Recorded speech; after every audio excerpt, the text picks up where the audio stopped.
Welcome to Potter Red, today's adventure. Andromeda Black took Harry from Privet Drive at age 4 and raised him as a true heir. If you haven't already, smash that subscribe button and ring the bell so you never miss a story. Now let's begin. Chapter 1, The Rescue. The thread found Andromeda Tonks at 4:30 on a Tuesday, while she was elbow-deep in a draught of Wiggenweld and trying to remember whether the third stir went clockwise or against. It came as a tug under the breastbone, the way a name does when someone says it 3 rooms away. She had felt that pull exactly twice in her life. Once when Nymphadora was born, when the midwife laid a red and furious thing on her chest, and the whole architecture of her blood reorganized itself around it. And once, years before that, on the night her own mother had struck her name from the family, and the black tapestry had burned a hole where Andromeda used to be, a tug then too, but outward, a thing leaving. This was the first kind, inward. Mine, said the old magic in her, though she had no idea yet what it meant. She set down the stirring rod. The Wiggenweld could go to ruin. Potions forgave you if you started again. She pressed 2 fingers to her sternum and went very still, the way her Aunt Cassiopeia had taught her before Cassiopeia decided she was a blood traitor and stopped teaching her anything. Be quiet enough and the magic will tell you where it lives. It lived south and east of her. Surrey. A small, mean direction, the magic insistent and thin, like a child's voice gone hoarse from not being answered. Ted, she said, and her husband looked up from the kitchen table where he was annotating a contract with a muggle pen because he liked the way they ran out and made him think about endings. Something's wrong, something with, I don't know, blood. Ted Tonks had been married to a black for 13 years. He had learned that when his wife said the word blood in that flat tone, you put your pen down. Yours or someone's. She was already reaching for her cloak. It feels like family. It doesn't feel like our family. The thread led her to a street that had been designed by a man who hated surprises. Privet Drive ran in a tidy curve, every house the same brick, every lawn the same edged green, every car washed to the same defeated shine. The hedges were trimmed so square they looked ashamed of themselves. Andromeda stood at the mouth of it with her cloak shrunk to a sensible coat and her wand up her sleeve, and she let the pull walk her down the pavement. Number 4. Of course it was number 4. The magic had been leading her to the most ordinary door on the most ordinary street, which was its own kind of wrongness because she knew this street, not the bricks. The wards, there were wards over number 4. Old ones, layered, blood-keyed, the unmistakable signature of a sacrifice charm, the rarest and most expensive protection magic could buy, and it was not for sale at any price. You could only pay for it by dying for someone. She had read about them. She had never stood inside the radius of one. Up close it hummed against her teeth like a struck wire, and woven all through it, faint as a thumbprint on glass, was a magic she recognized the way you recognize a handwriting. Lily. Andromeda's mouth went dry. She had never met Lily Potter. She had read her obituary 3 years ago in the Prophet, 2 columns next to a photograph of a young woman with a fierce jaw and bright eyes, and she had thought, there's a girl who married for love and got killed for it, and she had folded the paper before Nymphadora could see her cry. The wards were Lily's, which meant the thread that had pulled her here, the blood call that had said mine, ran through the Potter boy, the boy who lived.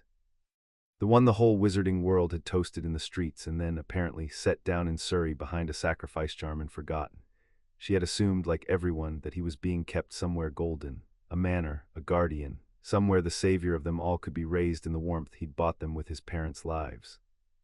The thread tugged again, hoarse and small, and it led her not to the front door but around the side, to a strip of garden by the kitchen window, and through the window to a cupboard under the stairs. Andromeda Black had been raised to read a house the way other people read a face. The black sense for status was bred into her bones. She could walk into a room and tell you in 3 seconds who feared whom, who was lying, where the money sat. She read number 4 now through its kitchen window, and what she read made the cold thing she kept behind her ribs, the thing she'd inherited and spent a lifetime refusing to use, open one eye. The house was a shrine to a child, just not to the one she'd come for. Photographs marched along the windowsill and up the wall beyond, and every single one held the same blonde, doughy boy, blowing out candles, riding a bicycle, scowling on a pony, fat-cheeked and crowned with a paper hat. Whole gallery, a whole liturgy of love, lavished on one boy. And in all of it, in the entire bright museum of that family's affection, there was not one photograph of a dark-haired child, not one, as if a second boy lived in the house the way a drafted felt never pictured. There was a cat flap, she noticed, fitted low into the cupboard door under the stairs. A cat flap on a cupboard. You did not put a cat flap on a cupboard unless you intended to pass things through a door you meant to keep shut. Had seen enough, she did not knock. Knocking was for people who were asking.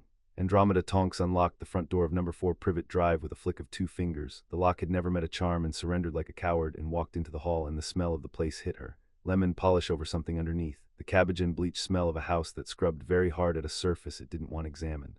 A woman came out of the kitchen drying her hands and stopped dead. Thin, horse-faced, with a long neck made for craning over fences. She had eyes that Andromeda had seen before in the prophet photograph, the same green in a different and lesser key, and the recognition told her exactly who this was even before the woman's mouth opened.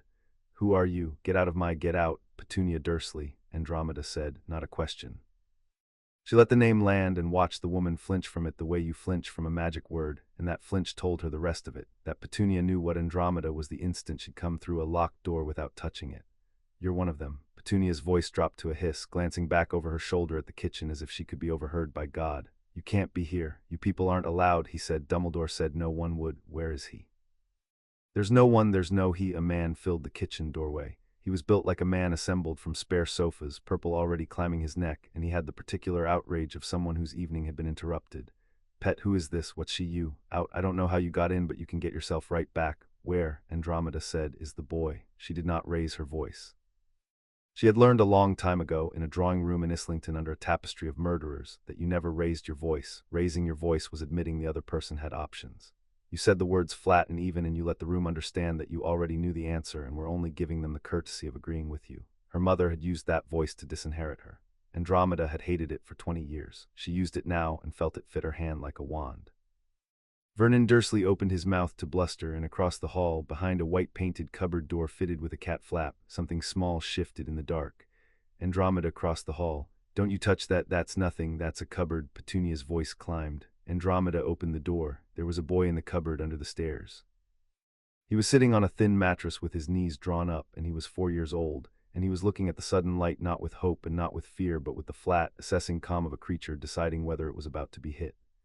He had black hair that stuck up in every direction and a thin face and eyes that were Lily Potter's eyes exactly, green and enormous, and on his forehead, half hidden under the fringe, a thin scar shaped like a stroke of lightning. He had a yellowing bruise on one cheekbone, 3 or 4 days old, the kind a child gets from a hand or a doorframe, and the kind that in a house with a cupboard and a cat flap did not come from a doorframe. The boy looked at her. He did not speak. His eyes moved once to the angry adults behind her, then back to her face, and Andromeda watched a 4-year-old run a calculation that no 4-year-old should know how to run. Is this one safe, or is this one worse?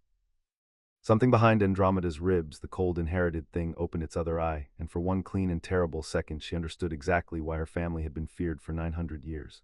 She put it away. Not yet. The boy did not need to see it. She crouched down so that her eyes were level with his, and she made her voice soft, not sweet. Children distrusted sweet, but soft and even and true.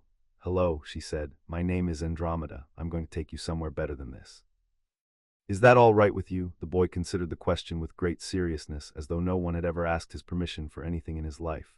"Are you a witch?" he said. It was not really a question either. He'd worked something out. "Yes, Aunt Petunia says there's no such thing." "Aunt Petunia," Andromeda said, "is wrong about a great many things." She held out her hand, palm up, the way you offer your hand to something that has learned to expect a fist. "Come on, Harry." He looked at her open hand for a long moment. Then he put his small one into it, and his fingers were cold, and he came out of the cupboard under the stairs and stood blinking in the too bright hall, and he did not look back at it. Not once. A boy who didn't look back at the place he was leaving was a boy who had already decided long ago that there was nothing in it worth a second glance. You can't take him.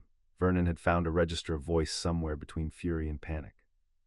He'd planted himself in front of the door with his arms folded over the great barrel of himself, and Petunia hovered at his shoulder with her hands knotted in her apron. We're his guardians, it's legal, there's papers. Dumbledore himself." "Tell me about Dumbledore," Andromeda said. "He left him on the doorstep." This came from Petunia fast, the words spilling now that the dam had cracked. 3 years ago. "On the doorstep in November in the cold, with a letter pinned to his blanket like a milk delivery. And the letter said, 'Keep him and you'll all be protected. There's magic on the house, keep him until he's grown.' We never asked for him. We never wanted Pet," Vernon said. "We never wanted him," Petunia said, and there was something underneath the cruelty of it that wasn't cruelty, that was older and more cracked, and Andromeda, who knew everything there was to know about sisters, heard it. "He's hers. He's got her, he's got Lily's eyes and her hair every which way in her. He does things, magic things. When he's frightened, glass breaks, and I can't have it in my house. I can't have her in my house all over again." So that was it. Not hatred of the boy. Hatred of the sister, grown over the boy like ivy over a grave. "You put a 4-year-old in a cupboard," Andromeda said. "It's tidy in there," Vernon snapped. "It's perfectly. You put a cat flap on the door." The silence that came down then was the silence of two people realizing they had been seen all the way through. Petunia's hand crept to her mouth. Andromeda straightened. She did not draw her wand. She had found over the years that the threat of a thing held in reserve frightened sensible people far more than the thing itself, and the Dursleys were in their wretched way sensible. They had built an entire life out of being afraid of being seen as different, and so the worst thing in the world to them was not a curse. The worst thing in the world to them was consequence. "Here is what is going to happen," she said in her mother's flat voice, and watched them both go still.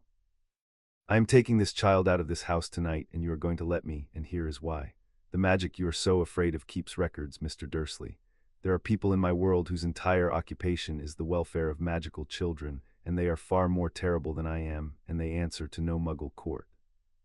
If I walk out of here and tell them what I have seen, a magical child, an heir of an ancient house, kept in a cupboard with a healing bruise on his face and a cat flap on his door, they will not send you a letter. Do you understand me? There will be no papers for you to wave. There will only be the day your ordinary lives become very, very interesting." She let that sit. "Or," she said, "I take him tonight quietly, and you never hear my name again, and you go back to your photographs and your hedges and your perfectly tidy cupboard, and in 30 years you tell yourselves you did the only thing you could. I am giving you the gift of being able to live with yourselves. It is a far more generous gift than you have earned. I suggest you take it." Vernon's jaw worked. His eyes went to the boy, to Harry, standing small and watchful with his cold hand in Andromeda's, and then to his wife, and whatever passed between the Dursleys in that look was the silent arithmetic of two people choosing relief over shame and dressing it up as wisdom. "Take him," Vernon said thickly. "Take him, and don't ever bring him back here. He's not ours. He never was." "No," Andromeda agreed. "He never was." She turned for the door. Petunia, Dursley said in a voice gone suddenly small and high. "Wait." Andromeda waited. Petunia crossed the hall in 3 quick steps, and for a moment Andromeda thought she meant to touch the boy, and her hand tightened. But Petunia stopped short. She looked down at Harry, really looked, perhaps for the first time in 3 years, and her thin face did something complicated and painful, and she said, not to Andromeda but to the boy in a whisper that cost her everything she had, "She used to do that. Make her hair go every which way and not care, your mother." Her throat moved. She wasn't a bad sort when we were small, before. It was the only kind thing Andromeda would ever know Petunia Dursley to say, and it was 3 years too late and worth nothing to the boy, who only stared up at his aunt with those green and unforgiving eyes. But Andromeda heard it for what it was, a single human note struck in a house that had forgotten how, and she did not despise the woman quite as much when she walked out the door. "Is there anything you want to take?" Andromeda asked him in the wrecked quiet of the hall with the Dursleys frozen behind her. "Anything of yours, a toy, a blanket. We can come back for nothing, so think now. Anything you want, it's yours, and we take it tonight." Harry looked up at her, and the question seemed to confuse him, as though she had asked it in a language he half knew. He looked back at the cupboard, its open door, its thin mattress, the strip of gray blanket, and Andromeda watched him take a genuine inventory of everything he owned in the world, and she watched the inventory finish in about 4 seconds because there was almost nothing in it. "There's a soldier," he said at last, quietly, "under the mattress. Dudley broke it and threw it away, so it's not really stealing. It was in the bin, so I'm allowed. It hasn't got an arm, but it—" He stopped and seemed to decide whether the next part was safe to say, and decided barely that it listens. "At night, I tell it things and it listens. That's all. I don't need it. We can leave it." He said the last part quickly, the reflex of a child making sure no one could take a thing away by first insisting he didn't want it. Andromeda went into the cupboard herself because she did not trust her face just then, and she put her hand under the thin mattress and found it. A one-armed tin soldier, paint-worn to gray, the kind of thing a careless boy discards and a forgotten one treasures. She brought it out and put it into Harry's hands and closed his fingers around it. "It's coming with us," she said. "Of course it's coming. Thing that listens to you in the dark is the most valuable thing in this whole house, and it's yours, and we don't leave the valuable things behind."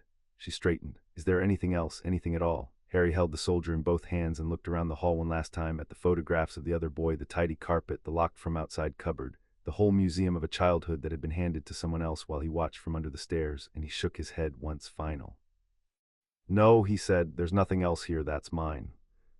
And he turned his back on the entire house with the unhurried certainty of someone leaving a place he had already, long ago, stopped hoping for anything from, and he held the broken soldier against his chest, and he did not look back, and Andromeda thought that of all the things she would do to the Dursleys in her imagination over the coming years, none would ever be quite as damning as this.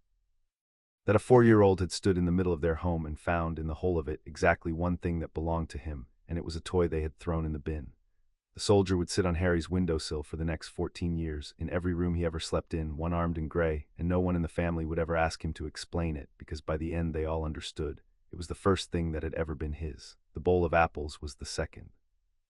And the soldier got to keep its place above the bowl, the small gray general of a boy who had owned nothing and would one day, quietly, come to be owed a great deal. She took Harry by side along because a boy who had never flown, never flewed, never seen the world tilt sideways and pour itself into a different shape was not a boy you introduced to magic by means of a portkey that grabbed you behind the navel. She knelt and she held both his hands and she said, "We're going to travel a quick way. It feels strange for a moment, like being squeezed, and then it stops and we'll be at my house. Hold on to me and don't let go. I won't let go either, I promise." "You promise," he repeated. He was testing the weight of the word. She understood with a small interior fracture that he was checking whether promises were real where she came from. "I promise," she said again. "I'm going to keep every promise I ever make you, Harry. That's the first thing you should know about me."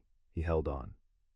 She turned on the spot and the world clenched and let go, and the lemon and bleach hall of Privet Drive was gone, and they stood in long grass under a sky going violet with dusk in front of a crooked, sprawling, cheerfully untidy house with light in every window and a chimney leaning at a companionable angle, and a path of mismatched stones running up to a red door.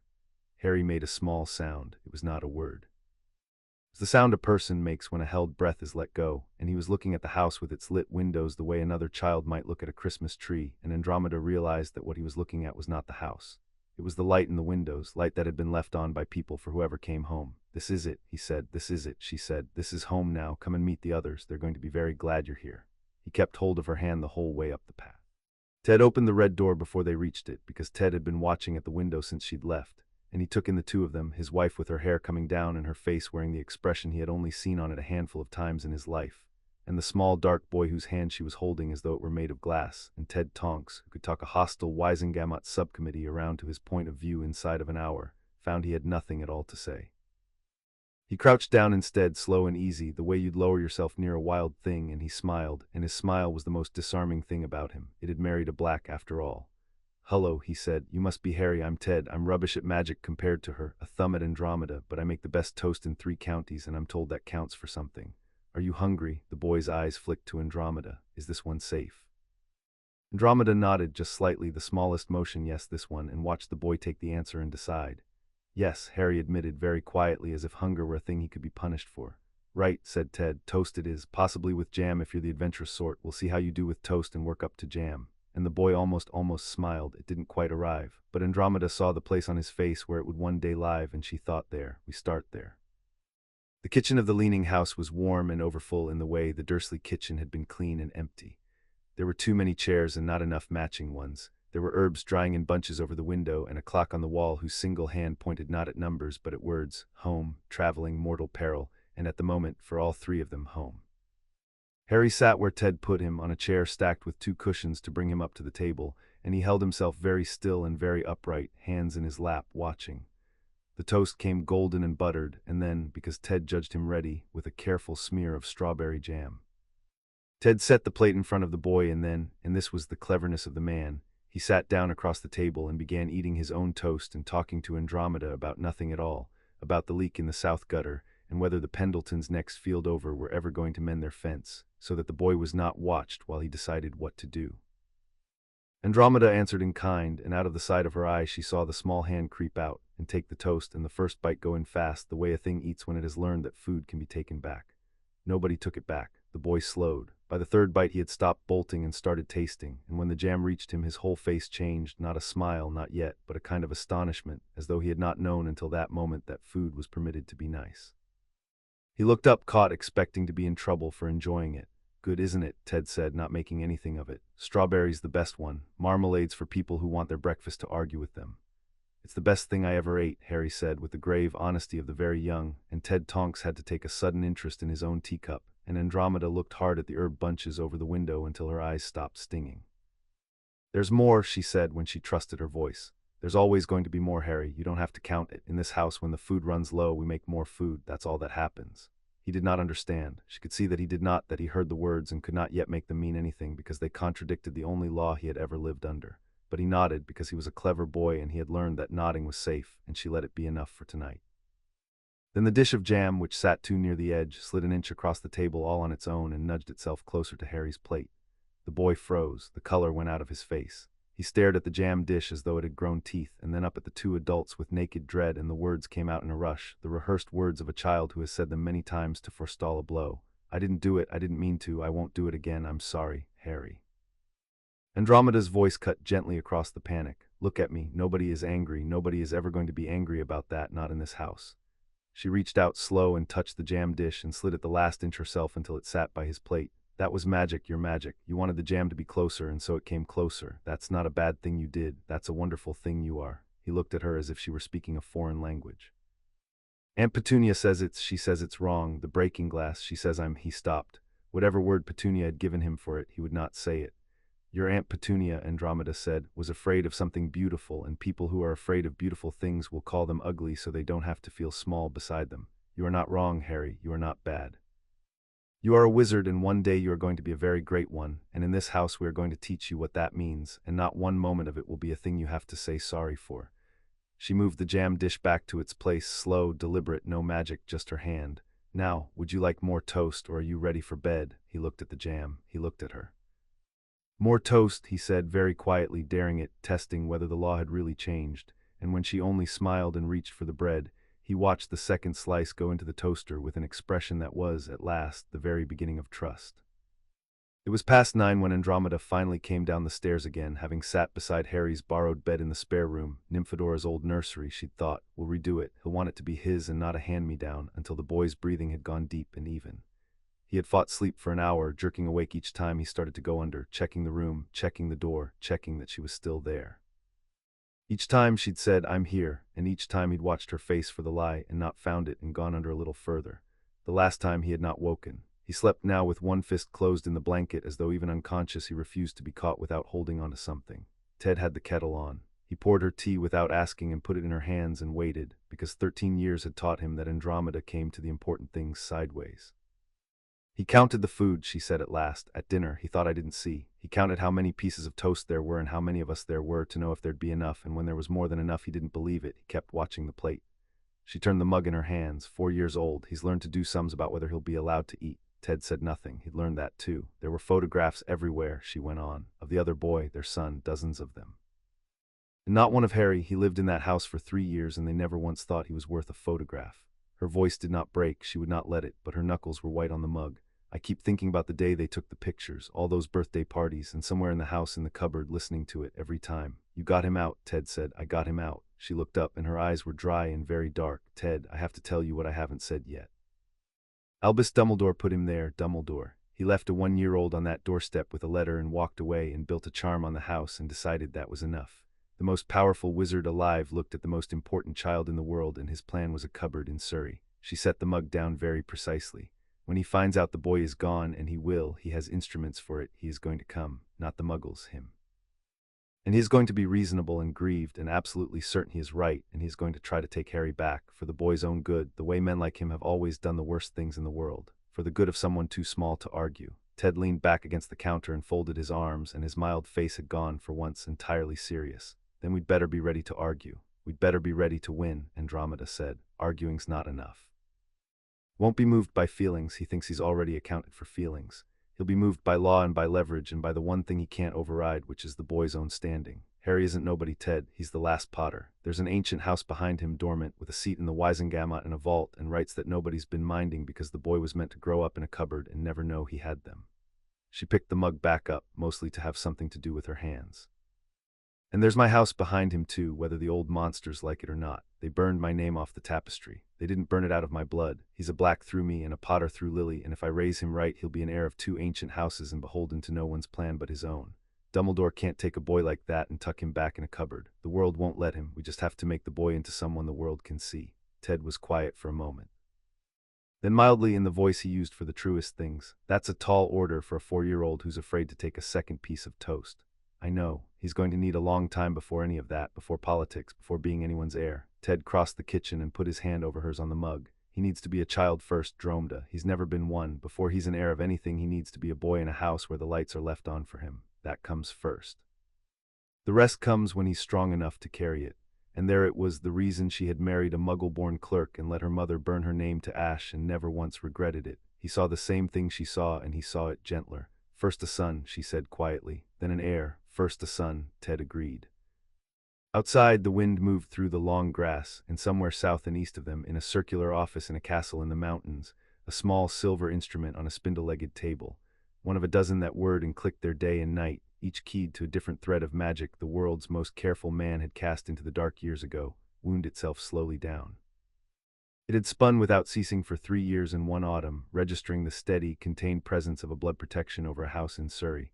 Now it slowed, it stuttered, it stopped, and a small puff of black smoke rose from it and hung in the still air of the empty office where no one was awake to see. The boy slept on in the leaning house with the lit windows, his fist closed in the blanket. And Andromeda Tonks, who had been cast out of one great house for the crime of loving the wrong man, sat at her kitchen table and began in her head, in the flat and patient voice she had hated her whole life and would now spend it putting to better use, to build the case for the next one. She did not make a speech of the vow. She only thought at once, the way you set a stone, no one takes him from this house, not the muggles who had him and didn't want him. Not the great man who wanted him and didn't keep him. He's ours now. He's home.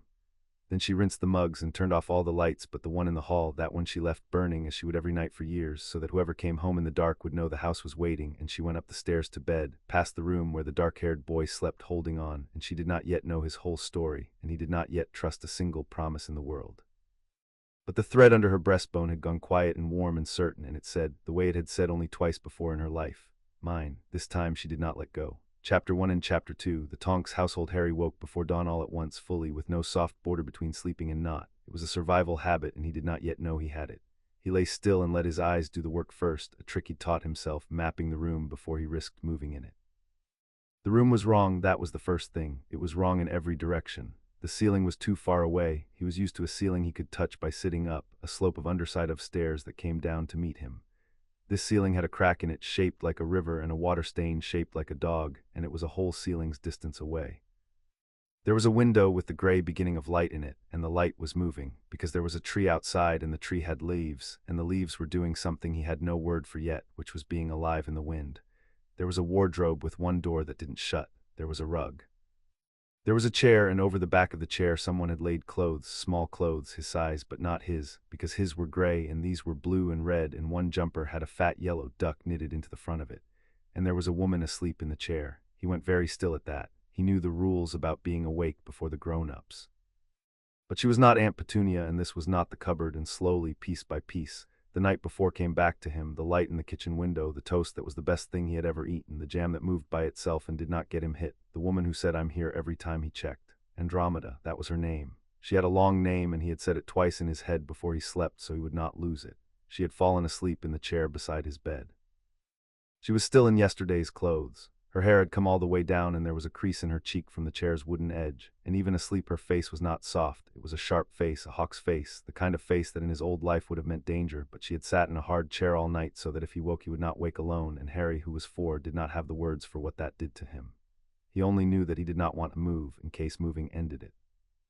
So he lay there and watched her breathe and watched the light come up gray, then gold, and at some point he stopped checking the exits. When she woke, she did it gently, surfacing, and the first thing she did before she had even properly opened her eyes was turn her head toward the bed to check on him, and found him already awake, already watching her, 2 green eyes solemn over the edge of the blanket. She did not startle. She smiled, a real one, rusty at the early hour. You're awake, she said. Did you sleep? He considered whether this was a trick. Yes, he said. Good. She sat up, and her spine cracked, and she winced and laughed at herself. I'm too old for chairs. Don't tell Ted. He'll be insufferable. She leaned her elbows on her knees and looked at him level, unhurried. Here are the rules of this house, Harry, and there aren't many, so you'll have them all by lunch. Rule 1, there's always enough food, and you may eat whenever you're hungry, and no one will ever stop you. Rule 2, every door in this house opens from the inside, including this one, and you may open any of them whenever you like and go wherever you like, and no one will lock you anywhere ever again.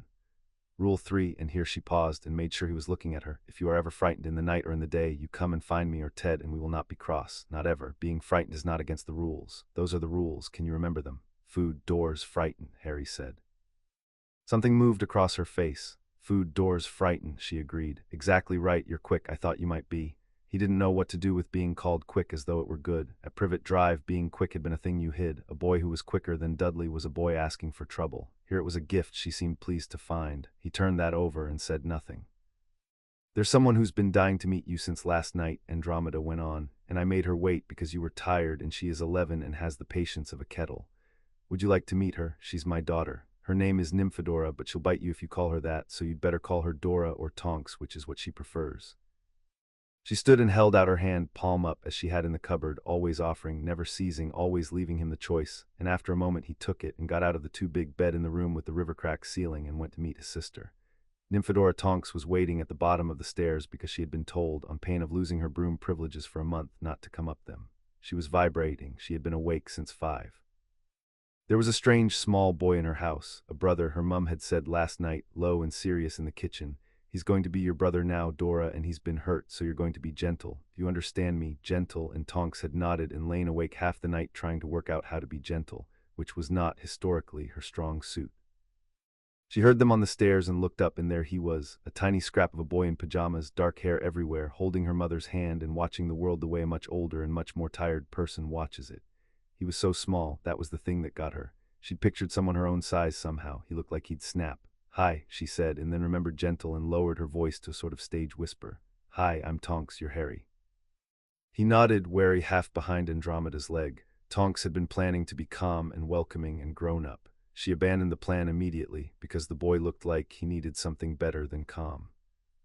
Instead, she scrunched up her face, and her nose went long and pink and rubbery and turned itself up into a snout, and her ears went wide and round, and her hair flushed a sudden vivid pink, and she stood there at the bottom of the stairs, having turned herself in the space of 2 seconds into a very convincing pig girl. "This," she announced through the snout, "is my impression of my Uncle Marius. Mum says I'm not allowed to do it at family things anymore." There was a silence, and then Harry laughed. It surprised him as much as anyone. It came out of him before he could check whether laughing was allowed. A real laugh, a startled bark of it, and then another, and he clapped both hands over his mouth as if to catch it and put it back, eyes huge over his fingers. But it was too late. It was out, and Tonks, delighted beyond measure, snorted through her pig nose, which made it worse, which made him laugh again behind his hands.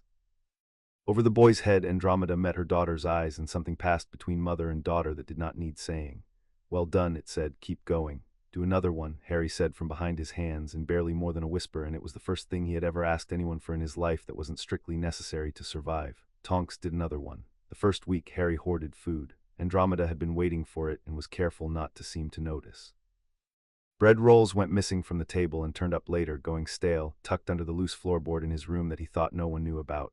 An apple, a fistful of biscuits, a heel of cheese. He was not stealing. He was ensuring. Somewhere in him a ledger ran day and night, and the ledger did not believe Rule 1, did not believe there is always enough, because the ledger had years of evidence and 3 days of counter-evidence, and it was not a fool.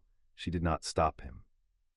She did not mention it. What she did was leave a small wooden bowl on the windowsill of his room, and the first night she put 2 apples and a packet of biscuits in it, and she said lightly on her way past, "That's yours. I'll fill it every night, so you don't have to use the floorboard. The floorboard's drafty, things go stale. The bowl's better." And she went out before he could decide whether to be ashamed. The bowl was full every morning for 2 months. He checked it every night before he slept, counting, and every morning it had been refilled while he slept, silently, by someone who never once made him watch her do it. By the 3rd month he stopped checking. By the 4th, Andromeda found 3 days' worth of apples gone soft in the bowl, untouched, because the boy had simply stopped being hungry in the way that has nothing to do with food, and she took the soft apples away and put fresh ones in and said nothing. And that was the day she let herself believe Rule 1 had finally been believed. The doors took longer. He could open them, she had shown him, had walked him to every door in the house and let him work each latch and handle himself, in and out, until his hands knew it. But knowing a door opens and trusting it are different countries. For a long time he left every door he passed through standing open behind him, all of them, a trail of open doors through the house like breadcrumbs, because a closed door at his back was a thing his body could not bear. Ted, who understood this without being told, simply stopped closing doors too. For a year the Tonks house stood open to itself, every interior door ajar, drafts and all, and no one ever said a word about it, and Tonks took to leaving her bedroom door open as well, even though she was 11 and wanted nothing more in the world than a door she could slam, because her little brother needed the house to be a place you could always get out of, and so the house became one.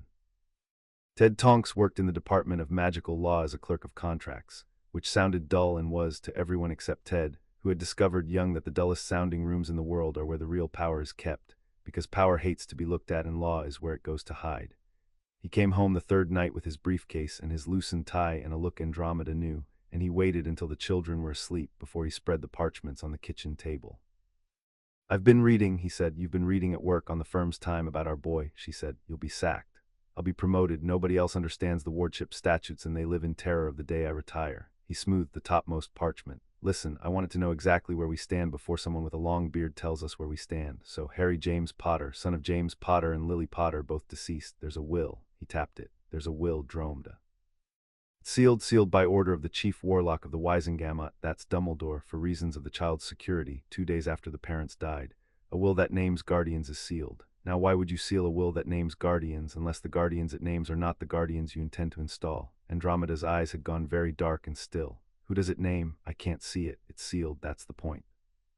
But I can see the index of it, the registry stub, because the registry stub is a public filing and someone forgot that when they sealed the rest. He turned the second parchment so she could read it. Guardian of the body in the event of the deaths of both parents, first named Sirius Orion Black. The name landed in the kitchen like a dropped plate. My cousin, Andromeda said slowly. Sirius is in Azkaban for selling them to Voldemort, for killing 13 people in the street. Without a trial, Ted said. She looked at him. I'm not saying anything about whether he did it, Ted said, raising a hand. I'm a contracts man, I don't do murder. I'm saying what the file says, and what the file says is that Sirius Black has been in Azkaban for 3 years and the file does not contain a trial. There's a committal, there's no trial. I went and looked because the will named him and I'm thorough, and there is no record anywhere in the Department of Magical Law of Sirius Black being tried for anything. They put him in the deepest hole we have and they never gave him a day in court. He sat back. I don't know what that means yet. It might mean he's so obviously guilty they didn't bother, which is illegal but happens. It might mean something else. But I'll tell you what it means tonight for us. The man the Potters chose to raise their son is sitting in a cell, and the man who sealed the will and chose the cupboard instead is the chief warlock, and the boy himself doesn't know any of it, and when he's old enough he's going to want to know. So he'd better know first. Andromeda was quiet for a long moment, looking at the name Sirius Orion Black in the registrar's cramped hand. Sirius, who as a boy of 11 had run away from the same house that had burned her name off its wall. Sirius, the only other Black she'd ever met who'd looked at the family and seen it clearly. She had not thought of him in years. She had assumed, like everyone, that he had gone bad in the end, the way Blacks did, the way she'd been told she would. Find out, she said, quietly. Don't file anything, don't ask anyone who'd talk, just find out. She put her hand flat on the parchment over the name. And the second named guardian after Sirius, Ted's mouth twitched, not quite a smile. Second named is a phrase, not a person. It says, and I'm quoting, and failing him, any worthy member of the House of Black or the House of Potter who will raise him as their own, but on no account the sister of his mother. He looked at her. James Potter wrote that, or Lily did. They knew about Petunia. They wrote it into a legal document, on no account the sister of his mother, and Dumbledore read it and sealed it and put the boy on Petunia's doorstep anyway. The clock with the worded hand ticked on the wall. Outside, the wind moved in the tree with the dog-shaped stain on the ceiling above where the boy slept. Any worthy member of the House of Black, Andromeda repeated very softly. I noticed that too, said Ted. The first magic Harry did on purpose, not by accident, not in fear, but because he wanted to and reached for it, happened in the garden in the second month, and it was Tonks who saw it. She'd been teaching him to throw a ball, which he was bad at, because no one had ever thrown a ball to him, and his hands didn't trust things flying at his face. They were in the long grass behind the house, and she threw it gentle and underhand, and he flinched and missed, and it rolled off toward the pond, and he ran after it, and it was going to go in the water, and Harry, 4 years old, furious at the ball, wanting it to stop with the whole sudden force of a small body that had just begun, in the safety of this place, to be allowed to want things, flung out his hand. The ball stopped. It hung over the black water of the pond for a moment, an inch above the surface, and then drifted back into his open palm as gently as a tame bird.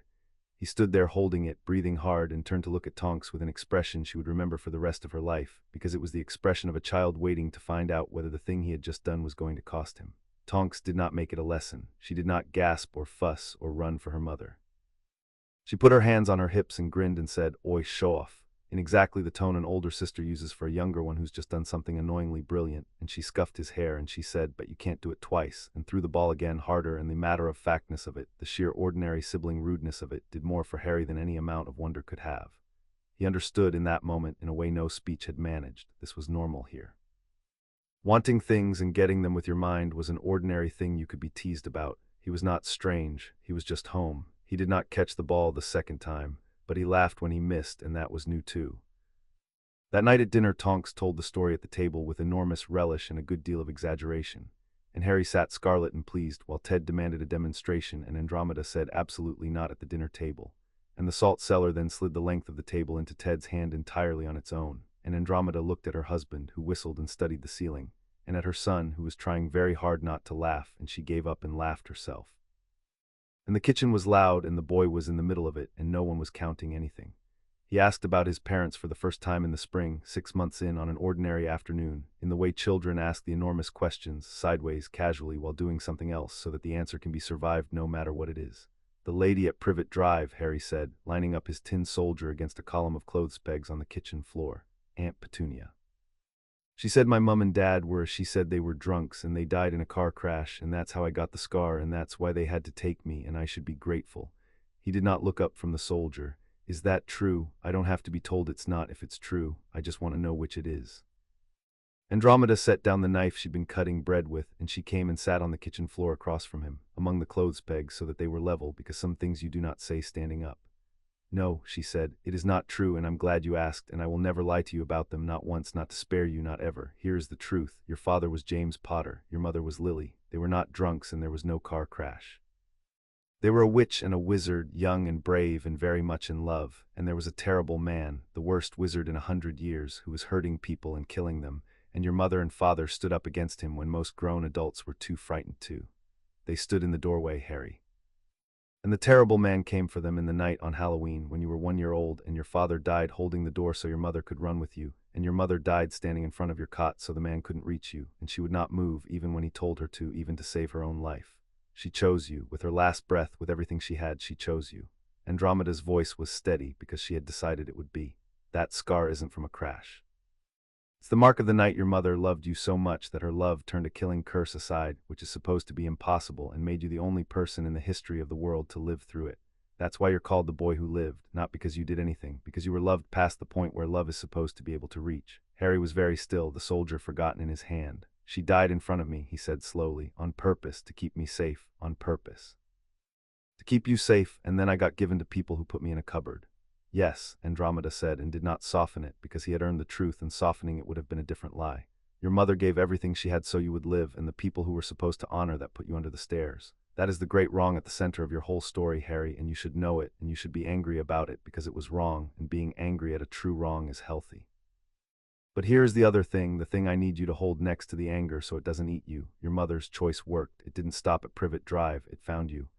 I came for you because of a thread in my chest that I now believe was hers, her protection, still looking for someone to love you the way she would have, reaching out until it found a black who'd answer. She couldn't raise you herself, so she sent me. That's what I've come to believe, and I'll believe it till I die, that your mother is the reason I walked into that house. She kept choosing you even after she was gone, and I was the door she finally got open. Harry looked at her for a long moment, and then he climbed across the clothes pegs and into her lap, which he had never done before, not once in 6 months. And he put his face against her shoulder, and he did not cry, but he held on, the way he held on to everything that mattered. And Andromeda wrapped both arms around the son another woman had died for and held him on the kitchen floor among the toys until the light moved across the room. She did not say anything else. She had learned that the boy did not need many words. He needed the true ones, and then he needed to be held while they settled. So she gave him both and asked nothing back, and that evening she took down the only photograph she had managed to find of James and Lily Potter. Young, laughing, alive, James's arm around Lily and Lily's hand on a swollen belly that was, that summer, still hairy, and she framed it and put it on the mantel where the boy would see it every single day, so that he would grow up under the eyes of the parents who chose him, and never again be told by anyone that they had not. The nightmares did not stop just because the cupboard was 3 months and one apparition behind him. They came worse, if anything, now that he was safe, as though some part of him had been holding the fear at arm's length all through the years it could have killed him to feel it, and only now, in a soft bed in a warm house, dared to let it in. The first time he woke screaming, and by the time Andromeda reached his room he had gone silent and rigid and apologetic, already braced, already saying sorry into the dark before she'd switched on the light, sorry for the noise, sorry for waking the house, sorry, sorry, sorry, and it took her the better part of an hour to bring him back from wherever the dream had sent him. She did not ask what it was about. She sat on the edge of the bed and put her hand in his hair and talked, low and steady, about nothing, about the stars she could name through the window, about a horse she'd had as a girl, about the proper way to denome a garden, until the words made a kind of fence around him and he slept again. But the second time, weeks later, something different happened, and it was the thing she had been waiting for without daring to hope. She did not wake to screaming. She woke to a small weight settling onto the edge of her own bed in the dark, and a small cold hand finding her shoulder, and a small voice saying, very quietly, not crying, just stating a fact flat and plain, I had the bad dream. You said if I was frightened I could come and find you. And Andromeda Tonks, half asleep, understood that this was Rule 3, that the boy had crossed a dark and unfamiliar house alone, past every shadow his nightmares had just shown him, on the strength of a promise he had finally decided to believe, and that there was no possible response to this except the right one. She lifted the blanket without a word, and he climbed in, small and shivering, into the warm space between her and Ted, without fully waking, shifted to make room the way a parent does, and the boy lay rigid for a while, braced still, waiting to be sent back. He was not sent back. Ted's arm came round him heavy and unthinking in sleep. The hall light burned its steady gold under the door. And by degrees the rigidity went out of him, muscle by muscle, until he was just a sleeping child between two people who would have died before they let anything in the dark reach him. And Andromeda lay awake a long time over the top of his head, fierce and wide-eyed in the dark, and made the cold thing behind her ribs a promise about anyone who had ever made this child afraid. In the morning he was embarrassed. He sat very small at breakfast and would not look at her, certain he had broken a rule, used up something he wasn't allowed. So she said it plainly over the porridge in front of Ted so there could be no mistake. "You did exactly right last night, exactly what I asked you to do. You can do it any time, every night if you need to, until you don't need to anymore. That's what the rule is for."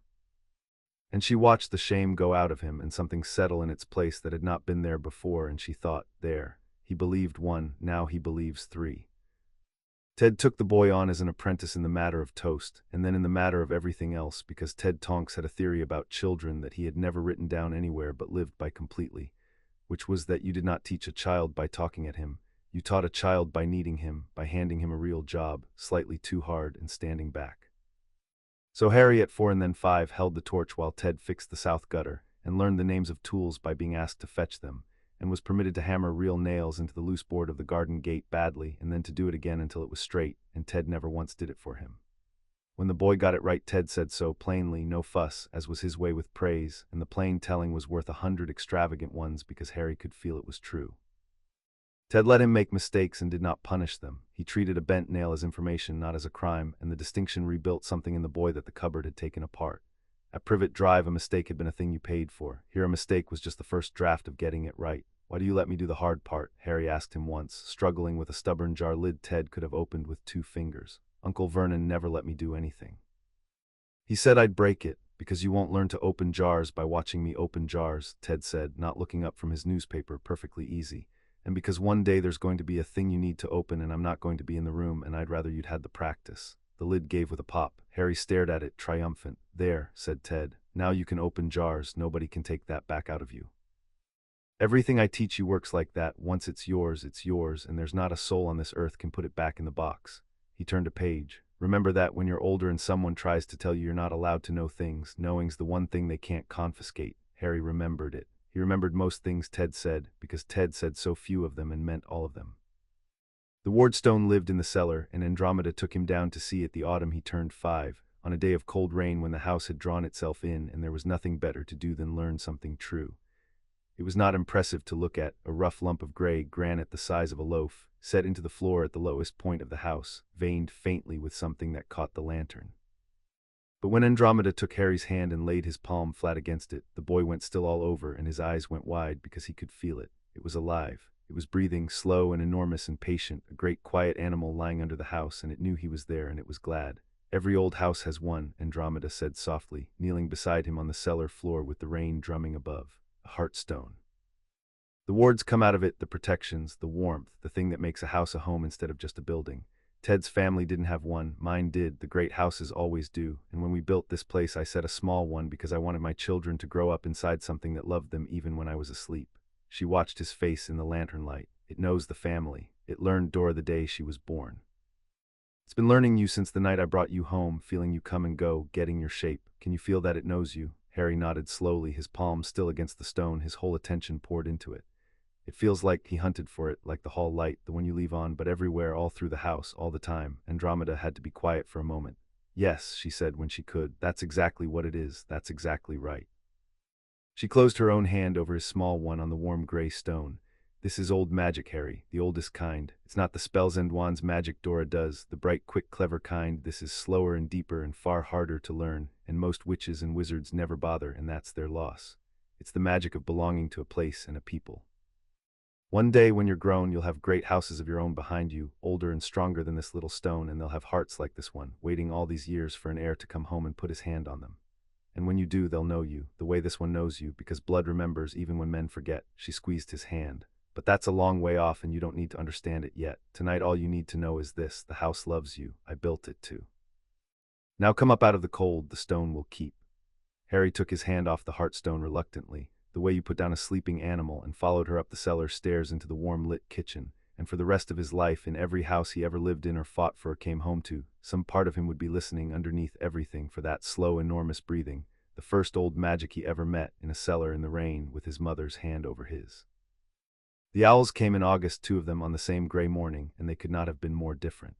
The first was a Gringotts owl, heavy and severe, bearing a letter on thick cream paper sealed with the goblin crest, and it would speak to no one but the boy. It stood on the windowsill with its leg out and refused all of Ted's attempts to relieve it of its burden, and would only release the letter when Harry, coaxed forward, wary of the great hooked beak, put up his own small hand.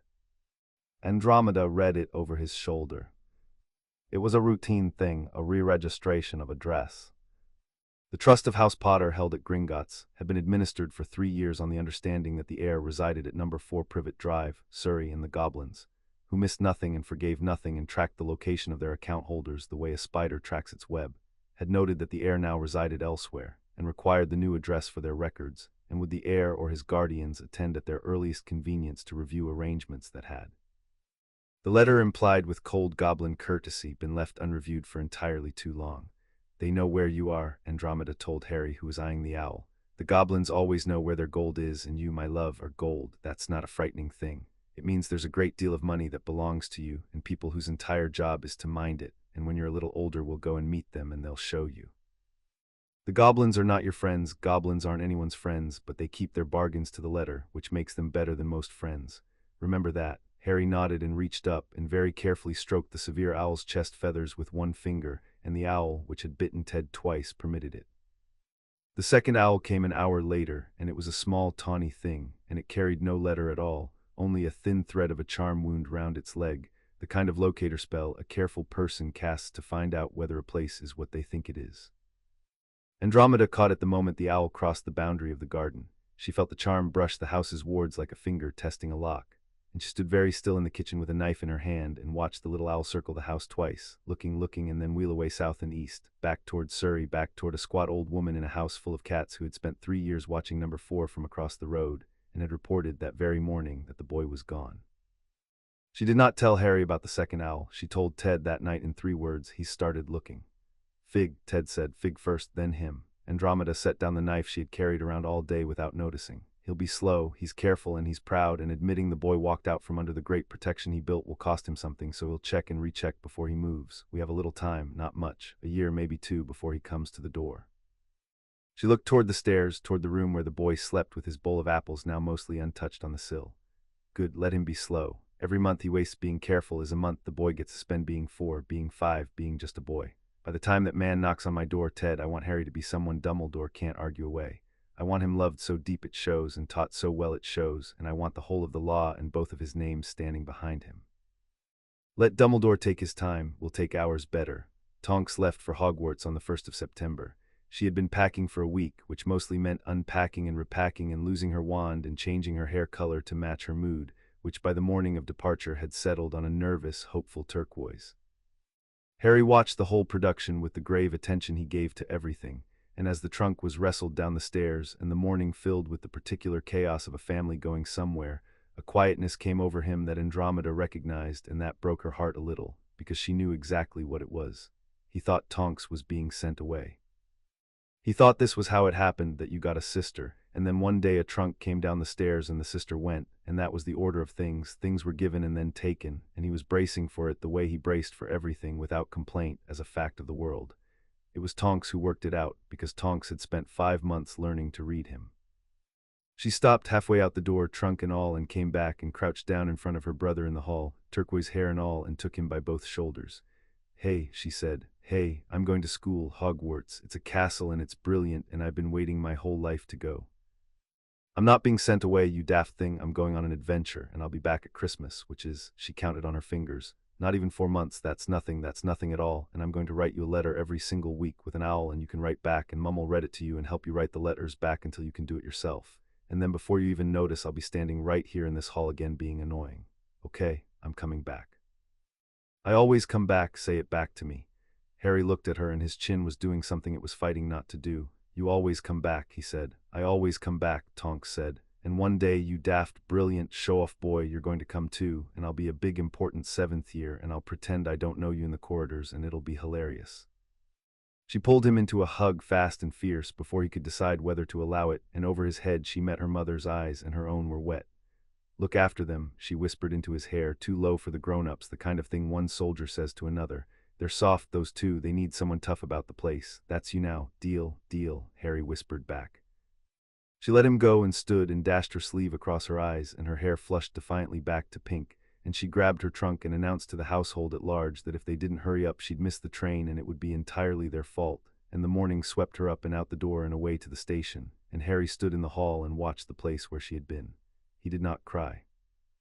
But that evening, when the letter paper and a fat pencil were set in front of him at the kitchen table, he labored for an hour over a single sheet, with Andromeda spelling the words in her hand over his to help shape the hard letters, and what the letter said when it was finished and folded and given to the waiting owl was, "Dear Tonks, the bowl is still full. Come back, Harry." Andromeda read it over twice before she sent it, and then she went out to the garden where Ted couldn't see and stood under the tree for a while, and when she came back and her eyes were red and she dared anyone to mention it. That night the three of them, for they were three now until Christmas, sat down to dinner, and the table seemed very large with one chair empty, and Harry kept looking at the empty chair, and Andromeda was about to say something gentle and inadequate about Dora when the boy spoke first. "When she comes back at Christmas," he said, working it out as he went, testing the new and dangerous idea that the future was a thing you were allowed to expect. "She sits there, that's her chair, and this is my chair, and that's your chair, and that's Ted's chair." He looked around the table, taking inventory, but it was a different kind of counting than the food counting. This was a boy counting the things he had, not the things he might lose. "4 chairs for 4 people, that's us." "That's us," Andromeda agreed. Her voice was not entirely steady. "This is my house," Harry said. He said it carefully, like a word in a foreign language he was trying out for the first time, watching their faces to see if he'd be corrected. "This is my house, and you're my family." Ted reached over without a word and refilled the boy's plate, heaping more than he could possibly eat, the way you do when there is more than enough and you want someone to know it in their bones. "Yes," said Andromeda Tonks to the boy she had carried out of a cupboard 5 months before. "This is your house, and we are your family. And you are home, Harry, and you are going to be home for the rest of your life, and no one is ever going to take you out of it." She did not know yet how true she would have to make that promise, but she meant it as she meant all things all the way down, and the boy heard it land, and that night, for the first time, he slept with both hands open. Chapter 2 and Chapter 3. Raised in air, he learned to read fast, and then he learned that reading was a door, and after that there was no shutting him. Andromeda had meant to take it slowly. She had a teacher's instinct and a healer's patience and a plan that spread the alphabet across a gentle year. Harry dismantled the plan in a fortnight. He took to letters as he had taken to the Heartstone, with his whole self, as though words were a kind of magic that had been kept from him, and he meant to take all of it back at once. By 5 he was reading the labels on the potion jars. By 6 he had got into Ted's law books and come to breakfast wanting to know what in perpetuity meant, and whether a promise written down was stronger than a promise said out loud. And Ted, delighted, had explained the entire architecture of binding magical contracts to a 6-year-old over porridge, and the 6-year-old had followed all of it. "He's not normal, you know," Ted said that night, not as a worry, as a marvel. "I've briefed Wisengamot members who couldn't hold what he held this morning. He asked me the right question, Dromda, not what does it mean. He asked me which kind of promise was stronger. He went straight for where the power is." "He's a black," Andromeda said, "and a Potter. Of course he's not normal. The question was never whether he'd be clever. The question is what we point the cleverness at." She was darning a sock and did not look up. "Clever children raised hard become hard, clever adults. Clever children raised cruel become Bellatrix. I've seen exactly how this goes, Ted, in my own family, generation on generation. They took children every bit as bright as ours, and they fed them on contempt and fear and the idea that the world was made of people you used and people who used you, and they made monsters, and they called it good breeding." Her needle paused. "We have a clever child. The whole of the work is making sure he grows up knowing he is loved. Everything else is detail. A clever man who knows he's loved can't be bought because there's nothing missing in him for the price to fill. That's the armor. That's the only armor that's ever worked. So they taught him, and the teaching was never the point. The loving was the point, and the teaching was just one of the shapes the loving took." Andromeda taught him history, but not the way Binns taught it in his ghostly drone up at the castle, dates, and goblin rebellions. She taught it as stories about people who wanted things, because that, she said, was the only history that was ever true. Every war, every law, every great house risen and fallen, came down to somebody wanting something: power, safety, revenge, a name that wouldn't die, and the trick of understanding the world was to look at any event and ask who wanted what, and what were they afraid of. She taught him the wizarding wars this way, the real shape of them under the official shape, who had stood where and why, who had changed sides and what it cost. She taught him the Wisengamot as a body of frightened, proud, calculating people pretending to be a court. She taught him to listen to what was said and hear what was wanted, and by the time he was 8 he could sit silent at the edge of a room full of adults and tell her afterward with unsettling accuracy who in it had been lying. "That's a black gift," she told him once half rueful. "Reading a room, we're famous for it. My family used it to know exactly who to ruin." She looked at him steadily. "You'll use it to know exactly who to protect. Same gift. The gift doesn't care what you point it at. You decide that. You decide it every single time your whole life, and no one decides it for you. You understand me, Harry? The cleverness isn't good or bad. You are good or bad in what you do with it. The cleverness just makes you better at whichever one you pick." "How do I know I'll pick right?" Harry asked, 8 years old, deadly serious, because he had begun to understand that he was going to be powerful, and the understanding frightened him. "You won't always," she said. "Anyone who tells you they always pick right is lying or hasn't been tested. You'll get it wrong sometimes. The thing is what you do the morning after you've got it wrong, whether you look at it square and mend it, or whether you build a story about why it was really right all along. The people in my family who went bad didn't go bad in one day, Harry. They went bad one excuse at a time. Don't make the excuses, that's the whole of it. When you're wrong, be wrong out loud, fix what you can, and don't decide you're the kind of person who's never wrong. That kind of person is the most dangerous kind there is." He took that one all the way down. She watched him take it, and she thought his parents would have been proud, and she thought, not for the first time, that she would have liked to have known Lily. The letters came every week, as promised, in Tonks's terrible looping hand that got marginally less terrible each year, and they were the wide world arriving in the kitchen. They were full of Hogwarts, the moving staircases, the suit of armor she'd jinxed into following Filch down a corridor, the charms professor who was so small he stood on a stack of books, the Quidditch she was hopeless at and loved anyway, the friends, the feuds, the food. For Harry, who had never been anywhere, the letters built a castle in his head, room by room, year by year, so that by the time he was 9 he knew Hogwarts the way you know a place from a beloved book, not its truth but its shape and its promise and the ache of wanting to go. But the letters changed as Tonks changed, and Harry, reading them aloud at the table because he was the best reader now, charted the change without meaning to. The early ones were a child's letters, all wonder and mischief. Then around her 4th year a new note came into them, in anger, banked and serious, at things she was beginning to see. A friend, muggle-born, spat at in a corridor by older students who used a word Tonks would not write out but described as the worst one. A professor who marked the same answer wrong for a mudblood and right for a Malfoy. The slow dawning in a girl who had grown up inside Ted in Andromeda's particular weather, that the world outside her house ran on a cruelty she'd been protected from. "I'm going to be an Auror," she wrote, the spring of her 5th year, the words pressed so hard into the parchment they'd nearly torn it. "I've decided. I know Mum thinks I should do healing because I'm good at it, but I don't want to mend people after, Harry. I want to be there before. I want to be the thing that stands in the doorway when the bad ones come. There's bad ones, Harry. I didn't used to know how many. I know now. Somebody's got to stand in the doorway. Might as well be me. I'm clumsy enough to fall down in front of a curse by accident anyway." Harry read that one twice, and then a third time silently, and then he kept it. He had a box by then. Ted had made it for him. A real box with a real lock and a real key that was his and no one else's. The first thing he had ever owned that locked from his side, and Tonks's letters went into it, all of them, and that one went on the top and stayed on the top for years.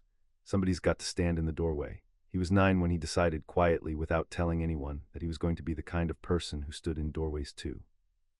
He just hadn't worked out yet which doorway or what he'd be standing against. The world would tell him. The world was always, in the end, perfectly willing to tell you what it wanted you to fight.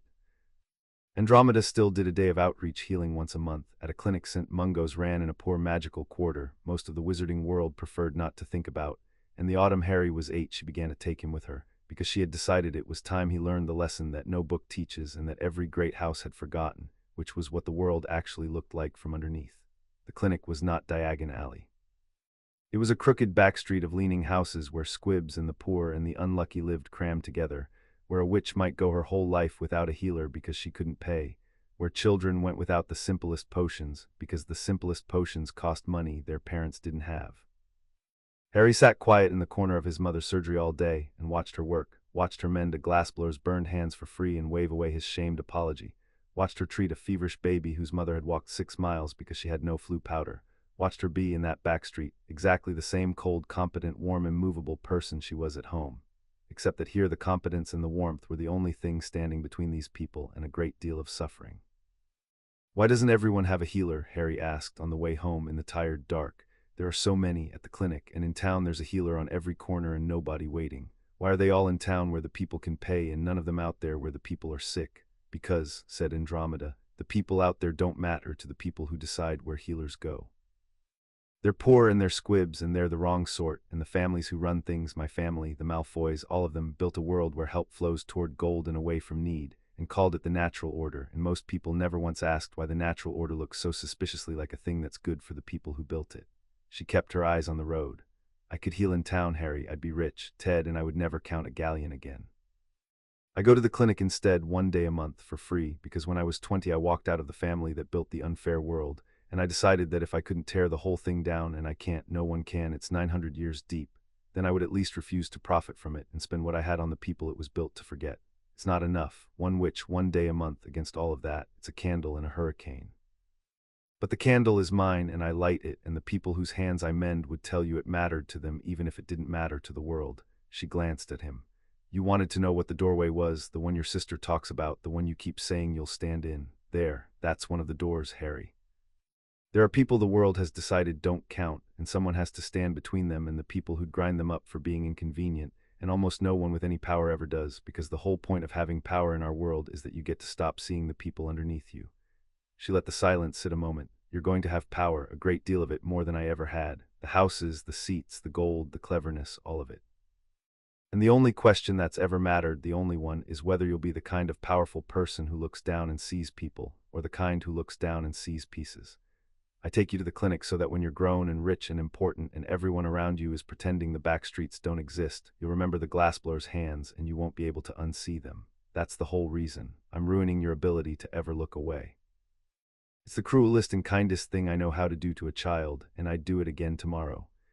Harry was quiet the rest of the way home, and that night Andromeda found him at the kitchen table with a quill and a piece of parchment, frowning, doing sums, but not the food sums of his first weeks, the frightened arithmetic of survival.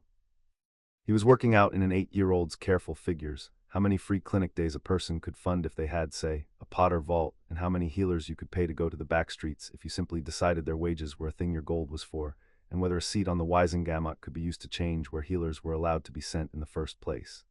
He had taken the candle in the hurricane and begun, already, to wonder how to make it a bonfire. Andromeda stood in the doorway and watched her son turn her 1 day a month of guilt-driven charity into a budget and a policy and a use for power he didn't have yet, and she did not interrupt him, and she thought, I meant to teach him not to look away. I did not expect him to start at 8 drawing up the plans to fix it.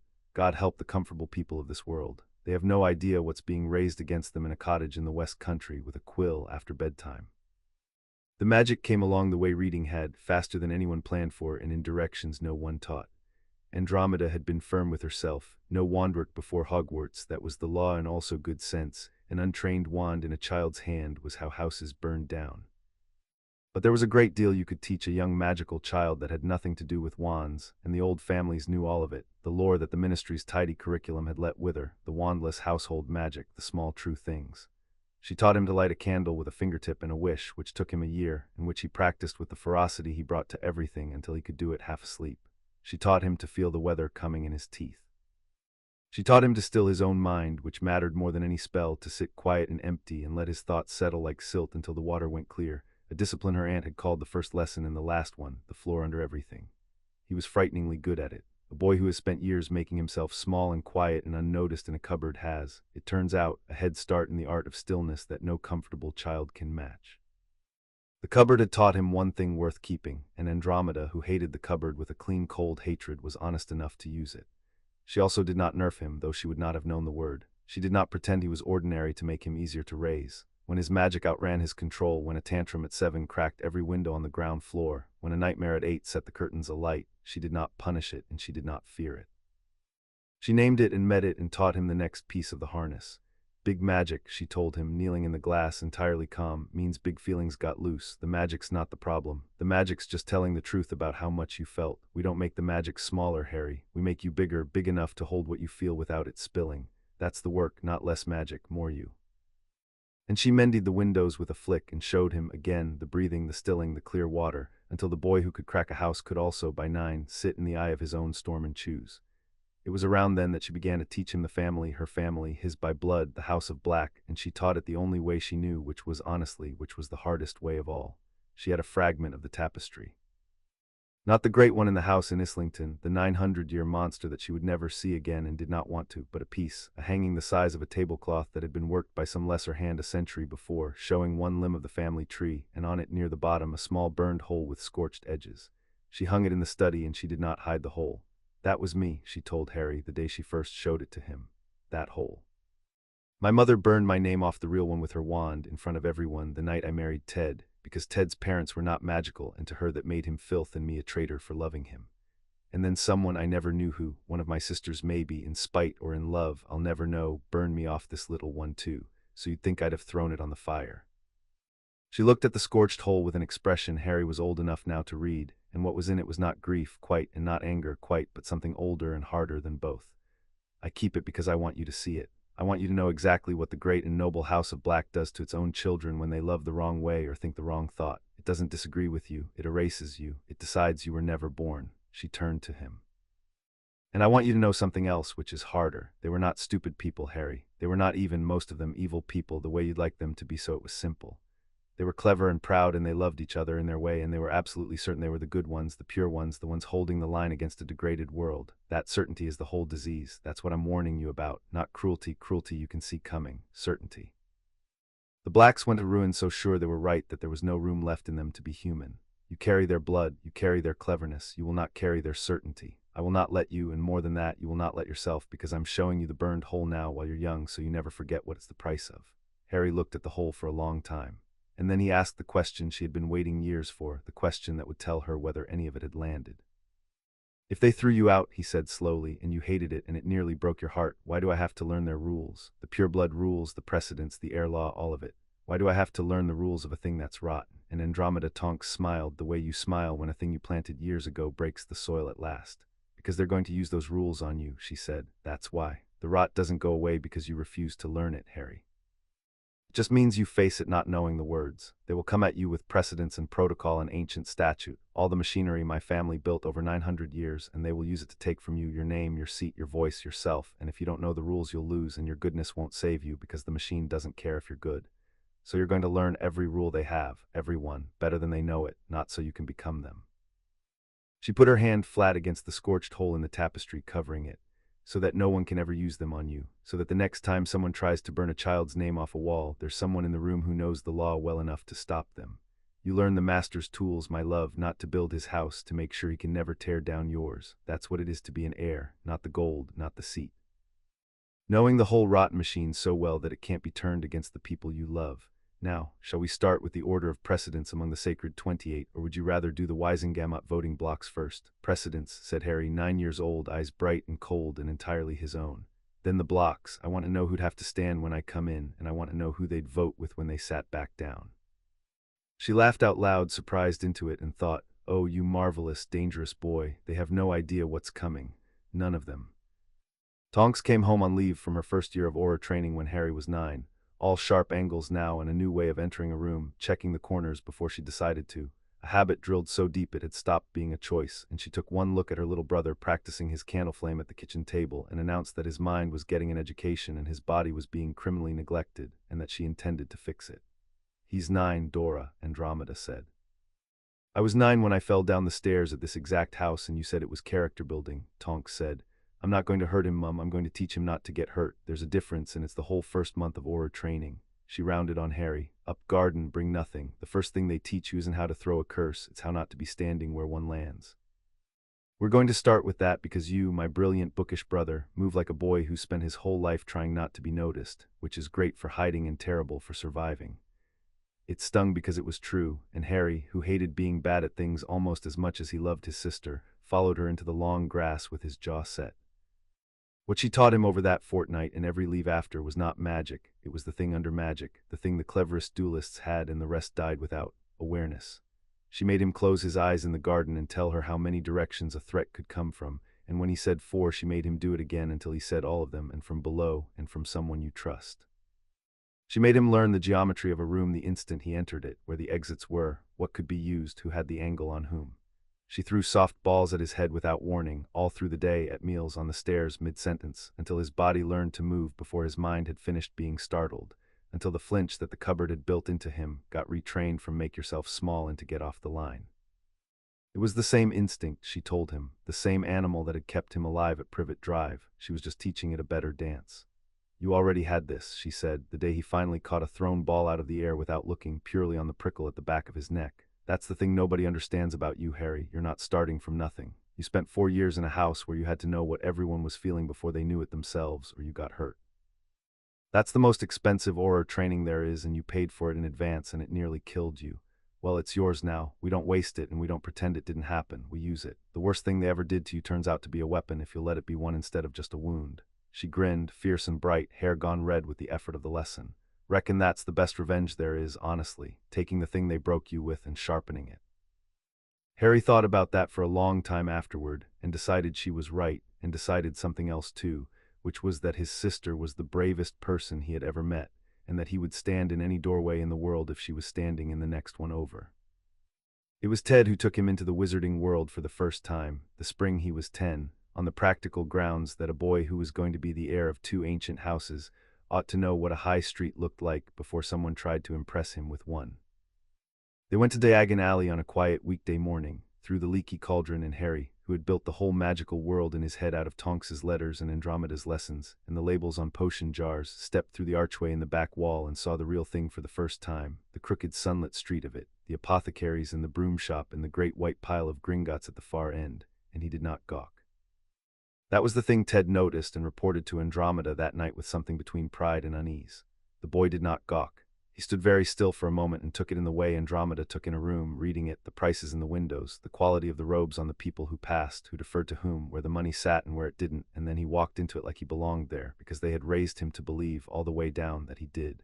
He was recognized once. A witch in plum robes glanced at him, and then at the scar where his fringe had shifted in the wind, and her face did the thing Andromeda had warned him about, the slack astonishment, the hand half rising to point, "Harry Potter, it's Harry Potter here," and Harry felt the whole weight of the name he had never asked for swing toward him like a door. He did not flinch, and he did not flee. He had been coached for this exact moment for years. He met the woman's eyes and inclined his head a precise degree, courteous, composed, entirely unbothered, a boy with nothing to prove and nothing to hide, and he said, "Good morning," in a voice that was polite and final all at once, and he kept walking, and the woman was left with her hand half raised and her certainty curdling into doubt, because that calm, well-dressed, self-possessed child could not possibly be the tragic orphan the prophet had taught her to imagine, locked away somewhere for his safety. The story didn't fit. She put her hand down. "That," said Ted quietly, steering him into flourish and blots before any more could gather, "was exactly right. Your mother will be insufferably proud, and I shall have to live with her. Do you see what you just did? I didn't give her the story she wanted," Harry said. "She wanted me to be small and sad and grateful to be looked at. So I gave her nothing to feel sorry for, and the story fell apart in her hands, and now she's not sure, and she'll tell it wrong to the next person, and the wrongness will spread, and by the time anyone with real power hears it, the boy who lived will be a boy nobody can quite place. Which is exactly what we want. Better they underestimate me than aim at me." He was running his hand along the spines of books too high for most boys to reach, and he said it absently, like a thing too obvious to dwell on, and Ted Tonks looked at his 10-year-old son discussing the management of his own legend in the middle of a bookshop and felt, not for the first time, the particular vertigo of having helped raise something a little larger than you'd bargained for. "Don't grow up too fast," Ted said, and meant it. Harry looked up at him, and for a moment he was just a boy again, 10 years old in a bookshop with his dad. "I'm not," he said. "I'm growing up exactly fast enough. You and Mum and Dora, you're the reason I get to choose how fast. The boy in the cupboard didn't get to choose anything. This is what choosing looks like when somebody finally let you." He picked a book off the shelf, a thick one on warding theory, and held it up hopefully. "Can I have this one?" "You can have any book in the shop," said Ted, "and I'll fight your mother about the budget myself." And the boy grinned, the whole grin now, the one that had taken 6 years to fully arrive, and the two of them spent the rest of the morning in the wizarding world's oldest bookshop, an ordinary father and his extraordinary son, while a street full of strangers walked past the most important child in Britain and never knew they'd seen him. In a high cold office at the Ministry of Magic, 2 floors above the Department of Magical Law where Ted Tonks filed his careful contracts, Lucius Malfoy was also thinking about the House of Black. He thought about it the way he thought about everything, as an asset that was being insufficiently exploited. His wife was a black Narcissa, the youngest of the 3 sisters, the one who had married correctly, unlike the one in Azkaban and the one who had married the mudblood and been erased. Through Narcissa, the Malfoy line ran into the oldest and richest blood in Britain, and the Black estate, the vaults, the properties, the seat on the Wisengamot, the 9 centuries of accumulated leverage, was sitting very nearly ownerless. Old Arcturus, the last Lord Black, had died, The heir was Sirius, who was in Azkaban and would die there mad without issue. After Sirius, the line frayed into a tangle of disowned daughters and dead ends, and into that tangle Lucius Malfoy had every intention, patiently, over years, of inserting his son. Draco would be Lord Black one day. Lucius had decided it when the boy was in the cradle. It would take work, the disownments would have to be navigated, the precedents found or, where necessary, made, the right palms at the Wisengamot greased, the public record gently shaped, but Lucius Malfoy was a patient man with a great deal of gold, and an understanding of how the machine ran that was second to almost no one's. Almost. There had been one man who understood it better, and that man was now a name on a memorial and a stain on a nursery floor, and his absence had left Lucius the cleverest player still seated at the table, which suited Lucius exactly.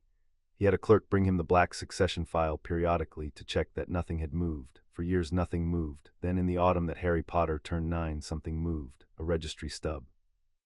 A routine refiling of an address, a trivial administrative thing, the kind of paper that crossed 100 desks and stuck to none. But Lucius read everything, and he read this, and what it said was that the Potter Trust at Gringotts had updated the residence of its heir, 3 years prior, quietly, with no announcement, from an address in Surrey to a location withheld at the request of the boy's guardian. Singular. A guardian who was not Albus Dumbledore, because Dumbledore would not have withheld it from the ministry. Dumbledore liked to be seen managing the boy. Lucius set the parchment down and steepled his pale fingers and thought for a long, cold while. The Potter boy was not where Dumbledore had put him. Someone had taken him, and Dumbledore either did not know or could not say. And the boy had a guardian now, named in a Gringotts filing, withheld, and there was only a small number of people in Britain with both the standing to claim guardianship of the Potter heir and the motive to hide him from the chief warlock, and Lucius Malfoy, who knew the shape of every old family the way a surgeon knows anatomy, found that the list narrowed itself, with a certain cold inevitability, to a name that had been burned off a tapestry the year he married Narcissa. Andromeda, the blood traitor sister. Living somewhere unmapped with her mudblood and her freak of a daughter, and now, it seemed, with the most politically valuable child in Britain under her roof. A child who was a Potter and who was, through that same erased traitor, a Black. If Lucius's plan for Draco was a long road, then the boy under Andromeda Tonks' roof had just appeared on it like a fallen tree. He did not move against them. That was not how Lucius worked. Only fools struck before they understood the board. He simply opened a new file in his own hand, kept in his own study and not at the ministry, and he wrote 3 names at the top of it: Potter, Black, Tonks. And underneath them he began patiently over the years to gather everything there was to gather, and to wait for the boy to grow into something worth taking or worth removing, whichever the years made him. He was, in his way, doing exactly what Andromeda was doing 2 counties away. Both of them were building a case. Both of them were waiting for the boy to become someone. They simply disagreed profoundly about what he should be allowed to become. Dumbledore came closer to the truth than Lucius, and did less with it, because Dumbledore was carrying a weight Lucius could not have imagined, and it slowed his hand. He had known the boy was gone for years. The instrument had stopped, the blood ward had collapsed. Arabella Figg had stood on her doorstep wringing her hands and told him a tall, dark-haired woman had simply walked out of number 4 with the child and vanished. He had felt in the first hour something close to panic, the careful structure of 15 years planning, the protection bought with Lily's death, undone by a stranger in a single night. And then he had made himself be calm and think, and what his thinking told him was both a relief and a deeper trouble. The boy was alive. He could feel that much through the old monitoring charms keyed to the scar, alive and well, and this was the part he turned over and over in the long night's content. Wherever Harry Potter was, he was not afraid. The charms that had registered for 3 years, a low constant thrum of childish misery he had told himself was the necessary price of safety, now registered nothing of the kind. The boy was happy. Someone was making the boy happy, and that was a problem because Albus Dumbledore had not planned for a happy boy. He had planned for a boy raised humble and unspoiled, away from his fame, who would come to Hogwarts ready to be shaped toward the terrible thing Dumbledore believed was coming, the return he was almost certain of, the war the prophecy promised. He had planned for a weapon that did not know it was a weapon and could therefore be aimed. A loved boy, a clever boy, a boy raised by someone with their own ideas. That boy could not be aimed. That boy would have ideas of his own about where to point himself. He made discreet inquiries. He was careful. He did not want it known that he had lost track of the Potter heir, both for his pride and because the knowledge in the wrong hands was a danger to the boy. The inquiries told him in time what Lucius had also found, the name Tonks, Andromeda. And here Dumbledore stopped and sat a long time in his circular office among his whirring instruments, because he knew exactly who Andromeda Tonks was, and he knew that she was not cruel and not a Death Eater and not a fool, and that the boy was almost certainly safer and happier with her than he had ever been in Surrey, and he knew, with the particular grief of a man who has decided that he alone can see the whole board, that none of that mattered, because she would raise the boy wrong for the war. She would raise him to be a person, and Dumbledore needed him to be a sacrifice. He wrote her a letter. He did not demand. He was too wise to demand of a black. He wrote in his looping, courteous hand that he was glad to hear the boy was well, that he hoped they might meet to discuss Harry's future and the particular protections his situation required, that he remained the boy's magical guardian under the dispositions made at his parents' deaths, and felt a responsibility he was sure she would understand. Andromeda read the letter at the kitchen table twice, and then she wrote back 2 lines. Harry is well, loved, and not for discussing. When he is 11, he will receive his Hogwarts letter like any other child, and you may meet him then as his headmaster, which is the only standing over him you have. She signed it with her full name, the burned one, Andromeda Tonks, the Black, deliberate and defiant, and she sent it. And she told Ted that night that the quiet war for their son had just had its first shot fired, and that they had won the first exchange, and that they should not for one moment imagine it would be the last. Dumbledore read her 2 lines in his office and set them down and looked out at the mountains for a long time and did not write again. He would wait, he decided. He would wait for Hogwarts. The boy had to come to Hogwarts. There was no other school, no other path. In 2 years the letter would go out and the boy would come to the one place where Albus Dumbledore was the law, and there, on his own ground, patiently, he would begin the work of making Harry Potter into what the world needed him to be, whatever the woman in the unmapped house had made him first. He was a good man, mostly, and a brilliant one, and he was about to spend years being wrong in the particular way that only good and brilliant men are wrong, certain that the size of the thing he was carrying gave him the right to decide what a child was for. Harry turned 10 on the 31st of July, and there was cake, and Tonks came home from her Auror training with her hair gold for the occasion and a present that turned out to be a set of brass knuckles she'd transfigured into a paperweight so Andromeda wouldn't confiscate them. And the house was loud and full, and late that night, when the others had gone up, Harry found Andromeda still in the study, in front of the tapestry with the burned hole. And he sat down beside her on the floor as he had since he was small. "The letter comes next year," he said. "When I'm 11, the Hogwarts letter. It does. And after that I'm at the castle most of the year, and after that I'm grown, and after that," he frowned, working forward along the line of it, the way she'd taught him, "after that the thing happens that you and Ted talk about when you think I'm asleep. Dumbledore and the seats and whatever's coming back. The war you don't say is coming but think is." Andromeda did not insult him by denying it. "Yes," she said. "After that, all of it, it's been waiting for you to grow up. It's nearly done waiting." Harry looked at the burned hole in the tapestry, and then at the rest of it, the long branching line of clever, dangerous people he had come from, and then at the woman beside him who had walked into a house full of his fear and carried him out of it and spent 6 years turning him from a boy who counted toast into a boy who could read a Wisengamot. "Then teach me everything," he said, "before the letter comes. Everything you were going to spread out over years, give it to me now, all of it, fast. The law and the houses and the magic and the politics and who wants what and who's afraid of what.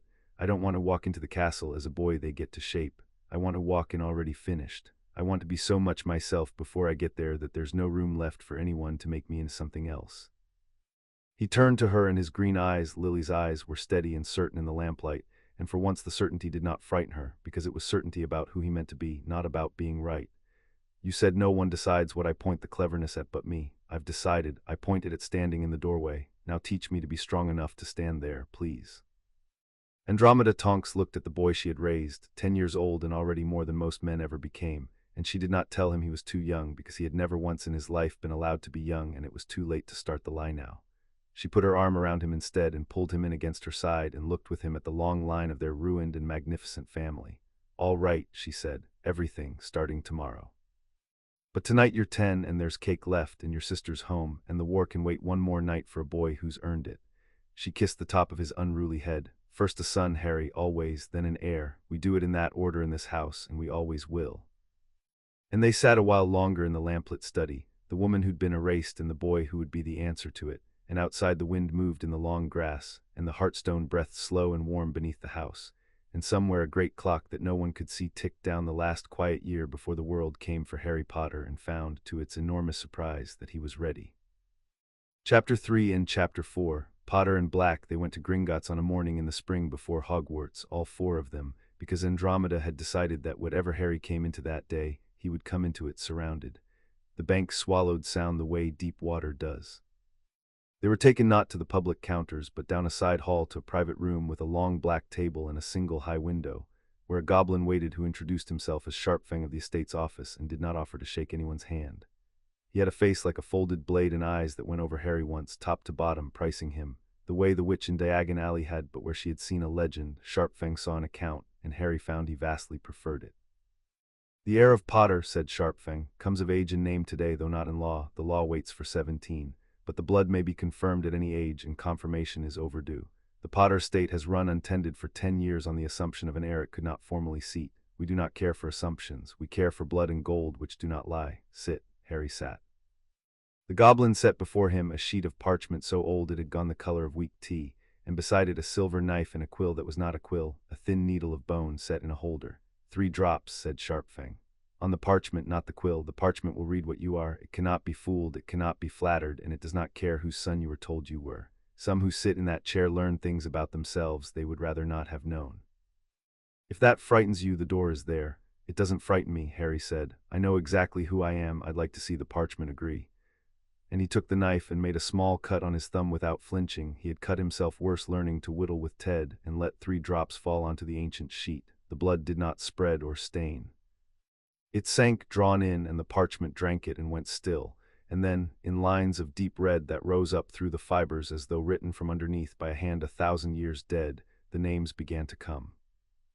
Harry James Potter first in a clean strong script, and beneath it the line of his father, son of James Charles Potter, son of Fleamont Potter, back and back, Potter after Potter, a straight unbroken column of them running off the bottom of the visible sheet, an old house a true one, and at the head of the column where the most recent name sat, the parchment burned a single word beside Harry's name in letters a shade brighter than the rest. Heir. Heir of House Potter, undisputed, unbroken, the last living branch of a tree 900 years deep. That, said Sharpfang with the faint approval of a craftsman seeing good work, is as clean a line as I have confirmed in 40 years. There is no question, there has never been a question. House Potter has its heir. He made a note. The estate is considerable. We will discuss it. But first, and here the goblin paused, and his blade of a face did something Harry would later understand to be the goblin equivalent of leaning forward. First there is the other matter, which is why I asked for 3 drops and not 1, and why I had the older parchment brought up from the deep vaults this morning. Your mother's people, boy, are the Evans line, Muggle, no concern of ours. But your mother's guardian, his eyes flicked to Andromeda, who had gone very still at the head of the table, is a black, and blood is blood, and the parchment reads all of it, whether the family wishes it read or not. The red script on the parchment was still rising. It had finished with the Potters.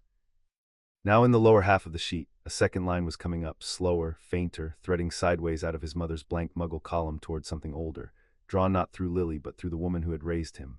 The blood magic reaching for the nearest black it could find and finding guardian and kinclaim and raised Dazone all tangled together, in a way the parchment had clearly never been designed for and was working out as it went. Andromeda, the sheet wrote, faint and red, daughter of Cygnus Black. Daughter of the House of Black, and then beneath that, hesitating, the letters forming and unforming as the ancient magic argued with itself. Struck from the record by Walburga Black, name burned, disowned, and then underneath the word disowned in letters that came up suddenly strong and dark, as though the blood itself were overruling the ink. Blood unbroken. The room was very quiet. Sharpfang sat back. Well, he said, that is interesting. That is extremely interesting, and I should tell you, boy, that the estate's office of Gringotts does not find very many things interesting, having seen most things twice. He tapped the parchment with one long finger. A disownment is a thing of records, of family magic, of tapestries, of a mother's wand and a mother's spite. It removes a name from the wall. It does not, it cannot, remove the blood from the body. Walburga Black burned Andromeda Black off the family tree. But Andromeda Black still carries the blood of the House of Black in every vein, and so, through her hand on his raising and her claim on his guardianship, does this boy carry a recognized kinship to it. The records say she is no Black, the blood says she has always been one, and in matters of inheritance, the goblin smiled, and it was not a comfortable thing to see. Gringotts has always sided with the blood. Records are written by the living who lie. Blood is written by the dead who cannot. It was Ted who took the weight of it, because Ted had spent 10 years building toward exactly this room and had the map ready in his head. Tell me the line of succession, Ted said quietly. The black line, as the bank reckons it, blood not records. I've worked it from the public filings, but you'll have the true shape. Sharpfang inclined his head, professional to professional. Arcturus Black, the last seated lord, is dead without surviving son. The heir of his body's line is his grandson, Sirius Orion Black, presently in the custody of the crown at Azkaban, unmarried, without issue. After Sirius, the goblin spread his hands, the senior line ends, it runs out. One looks then to the daughters of Cygnus Black, Arcturus's nephew, there being no further sons anywhere in the main stem. Cygnus had 3 daughters. The eldest, Bellatrix, married Lestrange, is in Azkaban for life, without issue, and is moreover attainted, convicted of crimes that bar her and her line from inheritance under the family's own ancient statutes. The youngest, Narcissa, married Malfoy and has issue, one son, Draco. The middle daughter, his eyes moved again to Andromeda, is the one the records say does not exist, and the blood says is the only one of the three with a clean name, no attainder, no crime, merely a marriage her mother disliked. And she also has issue, a daughter, and now, by raising and can claim, a son. The arithmetic of it settled over the black table. So, Ted said, slow and careful, a lawyer walking out onto ice and testing every step. As the blood reckons it, Sirius first, and after Sirius the line goes to Cygnus's daughters, and of the three, one's barred by crime, one married out into Malfoy, and one is my wife, whose claim the family destroyed on paper and the bank says still stands. As the blood reckons it, Sharpfang agreed, yes. And the boy you have raised stands in the line behind your wife, not ahead of Sirius, never ahead of the living true heir, but ahead of a great many people who have spent the last 10 years assuming the seat would fall to them by default once Sirius died in his cell. The Malfoys, for instance. The goblin's smile returned. I take it from the gentleman's expression that the Malfoys do not yet know that the disowned sister's blood runs true in our books, nor that she has an heir of her own, nor that he is also the heir of House Potter. When they learn it, and they will, we are required to file the confirmation. It becomes a matter of record within the month. It will, I think, spoil somebody's a great many years of patient planning. Andromeda spoke for the first time since the names had begun to rise. Her voice was steady, but Harry, who could read her better than anyone alive, heard what it cost. I left them, she said. Do you understand? I gave up everything, my name, my mother, my sisters, my whole world, to walk out of that family and never be a black again. I burned for it. I have spent 20 years being glad I burned. And now you're telling me that the thing I tore out of myself with both hands is sitting in your books waiting for me, that my blood never let go even when I did, that I'm still in the line, that my son is in the line. She put her hand flat on the table, and for a moment the cold inherited thing showed in her, the black steel, naked. I did not bring this child up to put him back inside the thing that nearly destroyed me. I brought him up to be free of it. You did not put him in the line, Sharpfang said, not unkindly for a goblin. Your mother did the day she chose to burn a name instead of spill blood, because spilling blood is the only thing that truly ends a house, and she hadn't the stomach for it or the law for it, so she settled for spite, and spite is reversible and blood is not. You are angry at me for telling you the truth, madam, which is a very human thing to do and entirely wasted on a goblin. The truth was true before I said it. The only question now is whether your son walks into it knowing or walks into it blind. And from what I have seen of the boy in this room, the old goblin looked at Harry, who had sat silent through all of it, taking in every word, his face unreadable. I do not think blind is a word that applies to him. It isn't, said Harry. Everyone looked at him. He had been quiet a long time, and when he spoke his voice was a 10-year-old's voice, light and clear, but what it said was not a child's. I'm not going to pretend I don't understand what's just happened, because Mum taught me never to pretend to be stupider than I am. It's the most dangerous lie there is, she says, because eventually people believe you. He looked at the parchment, at the 2 columns of red, Potter clean and black contested. I'm the heir of House Potter. That's done, that's clean, that's mine, and no one can touch it. And I'm somewhere in the line of House Black, behind my godfather who's alive, which means I'm not the black heir, not while he lives, and I'd never want to be while he lives. But I'm ahead of the Malfoys, and the Malfoys have spent 10 years planning on a world where the seat falls to them, and in a month they're going to find out it doesn't, and they're going to be very, very angry, and the person they're going to be angry at is a woman they think they already destroyed. His eyes came up, and they were cold now, cold and entirely steady, and Sharpfang the goblin, who had seen most things twice, found himself paying the boy the rare compliment of his full attention. So the question isn't whether Mum wants to be in the line. She doesn't, and it's not fair, and she earned her freedom and the world's giving it back with strings. The question is, now that we are in the line, whether we want to be or not, do we let the Malfoys come at us not knowing the rules? Or do we learn every rule there is, faster and better than they know them, and make sure that when Lucius Malfoy finally moves, he finds out that the disowned sister and her freak daughter and her cupboard boy know the machine better than he does? He turned to Andromeda, and the cold went out of him, and he was her son again. You taught me that, Mum. Learn the master's tools so he can never tear down your house. Well, they just handed us a house. I don't want it. But I'm not going to let them burn it down with us inside, just because we were too proud to learn how the locks work. Andromeda looked at her son for a long moment. Then she let out a breath she seemed to have been holding for 20 years, and something in her face eased, not into happiness, but into a kind of grim, clear acceptance, the look of a woman who has finally stopped running from a thing because the thing has caught her, and she has decided, on the whole, to turn and fight it rather than be caught from behind. All right, she said, all right, we learn the locks. She looked at Sharpfang. Confirm the blood, file what you have to file. And give my son whatever the House of Potter left him, because that, at least, is clean, and he should have one thing today that doesn't come with a war attached. What the House of Potter had left him was a vault 7 levels down, reached by a cart that fell through the dark like a stone, and Harry rode it without making a sound while Ted went green and Tonks whooped the whole way down with her hair streaming white behind her. The vault door knew him. That was the part Harry would remember, not the gold, though there was gold, drifts of it, more than the cupboard boy could have imagined being allowed to look at, let alone own. What he remembered was that when Sharpfang stood him before the great door and told him to lay his hand flat on the cold metal, the door recognized him. He felt it run up his arm, the same slow, enormous attention he'd felt from the Heartstone in the cellar, but vaster, older, a thing that had been asleep for 10 years and woke at his touch and knew him, knew the blood, knew the name, knew that the heir had come home at last, and the locks, 7 of them deep in the metal, turned over one after another with a sound like a great animal sighing in its sleep, and the door swung in, and warm, dry air breathed out of a decade's dark. And somewhere in the back of his skull, a voice that was not a voice, that was the house itself, said the oldest welcome there is. You are mine and I am yours. Come in, you have been gone too long. He stood in the doorway of his family's vault with his hand still tingling, and he did not look at the gold. He looked at the far wall where on a stand of blackwood sat a single ring, old, heavy, a worn gold band set with a stone the color of moss and cut into the stone, almost rubbed away by centuries of thumbs, the crest of House Potter, the Potter heir ring. It had been worn by the head of the house for 900 years, and it had sat alone in the dark for 10, waiting. You don't put it on, Sharpfang said behind him.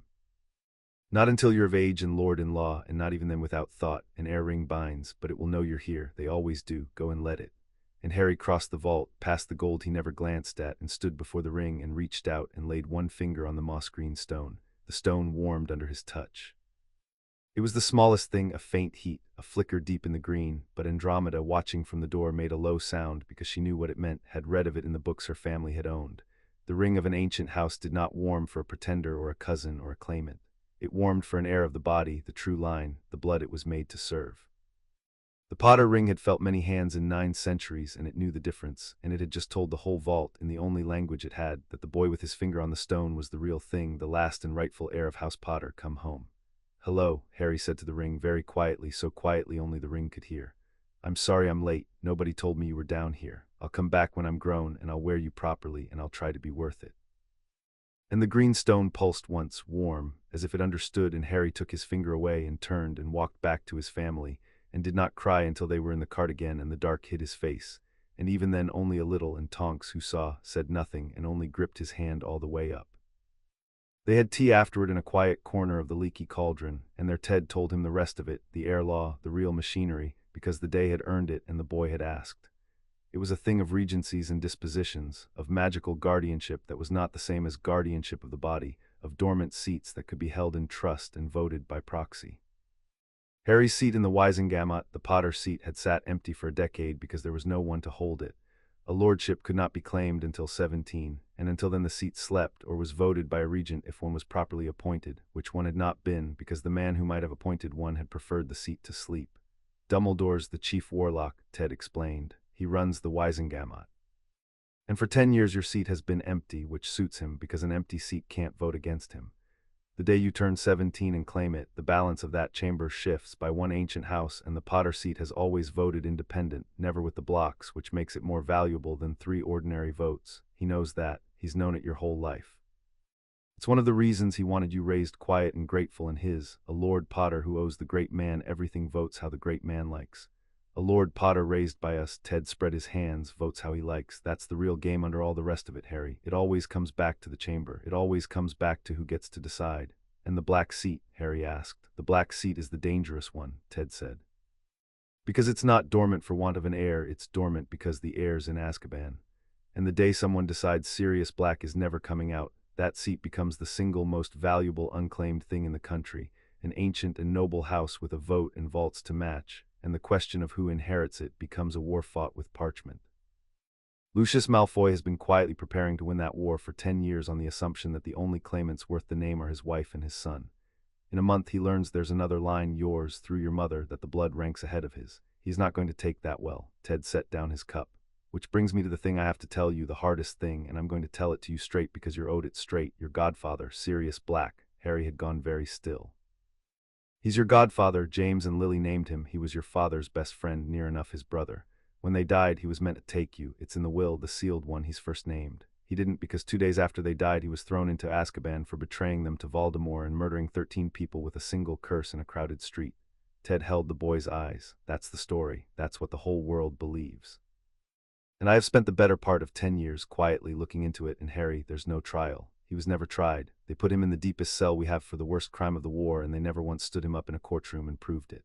Now that might mean nothing. Men are guilty who never see a trial, but it might mean everything, and a careful man does not believe the worst thing about someone on the word of people who were in a great hurry and a great deal of fear.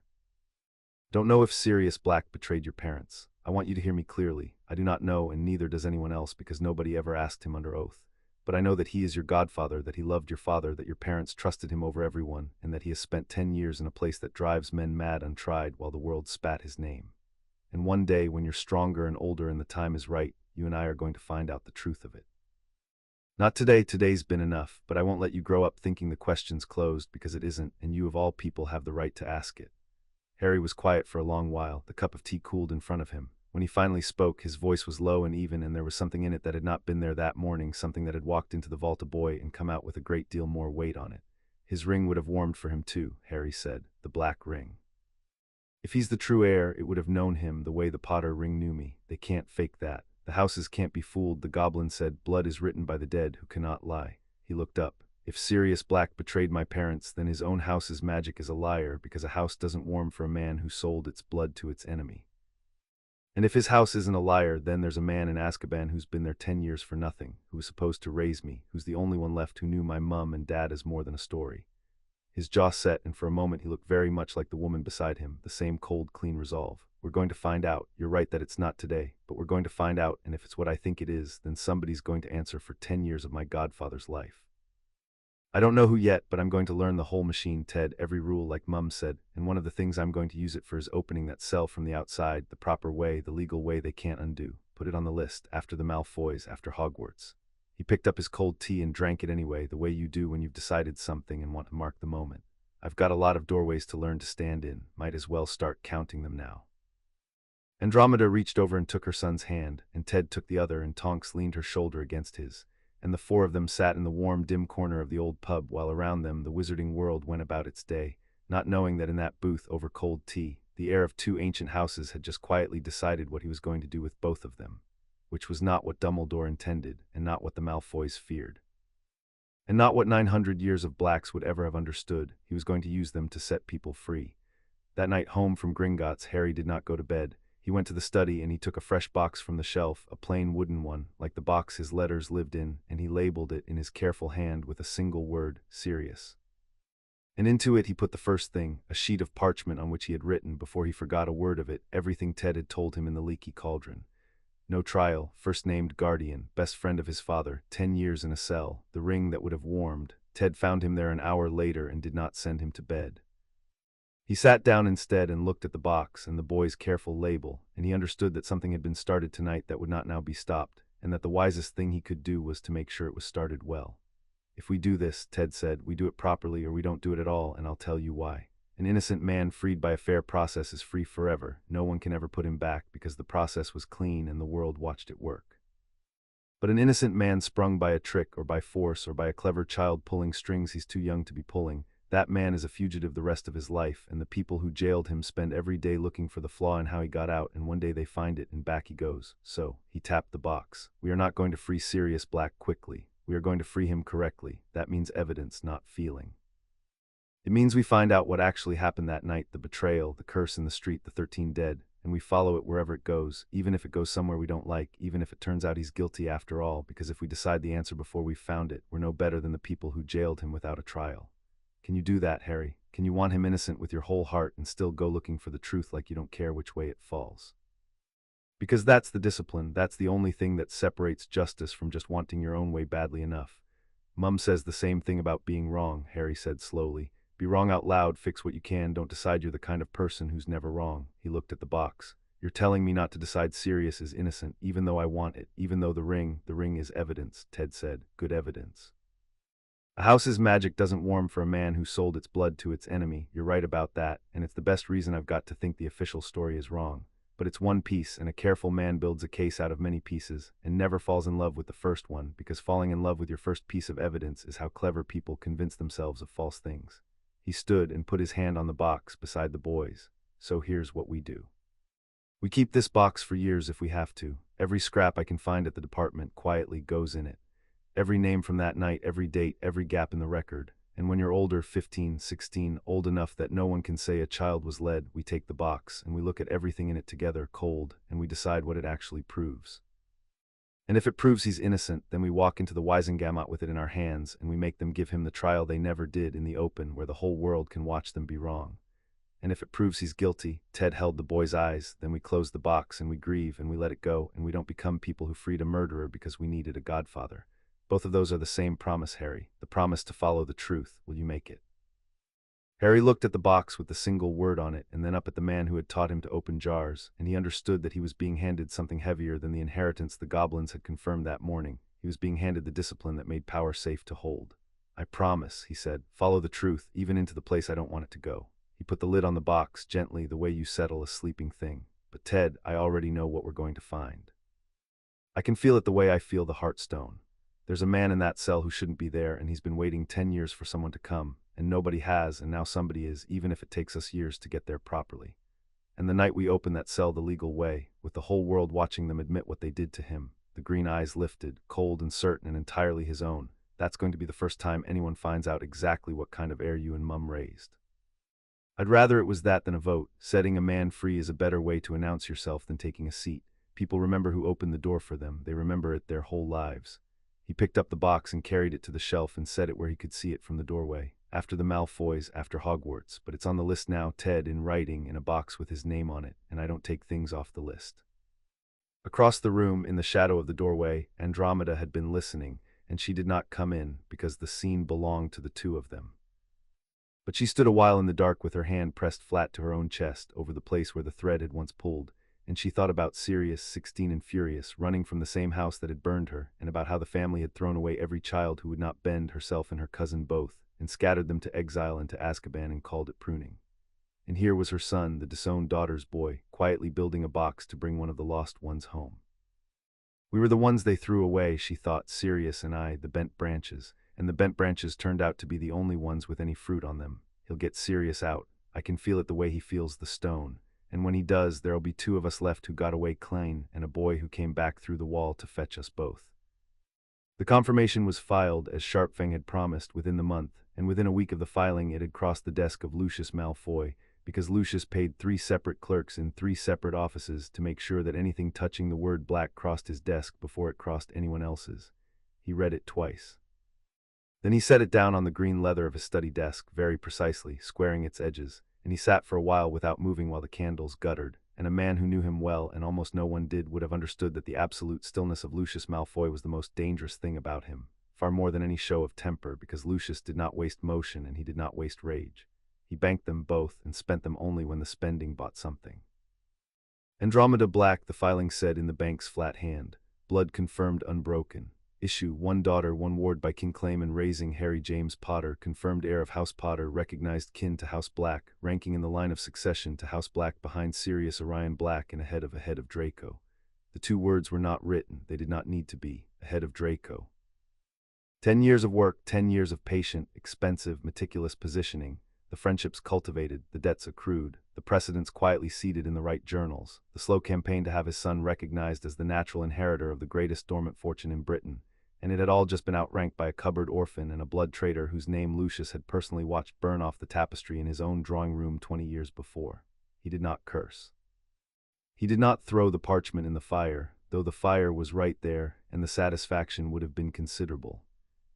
Lucius Malfoy had survived the fall of 1 Dark Lord and the suspicion of an entire ministry by being, above all else, a man who did the useful thing rather than the satisfying one, and so he reached instead for fresh parchment and a quill, and he began in the same patient hand he had used for a decade to make the situation into an opportunity, because that was the only thing a serious man ever did with a setback. He did not move directly against the boy. That would be crude and traceable and premature.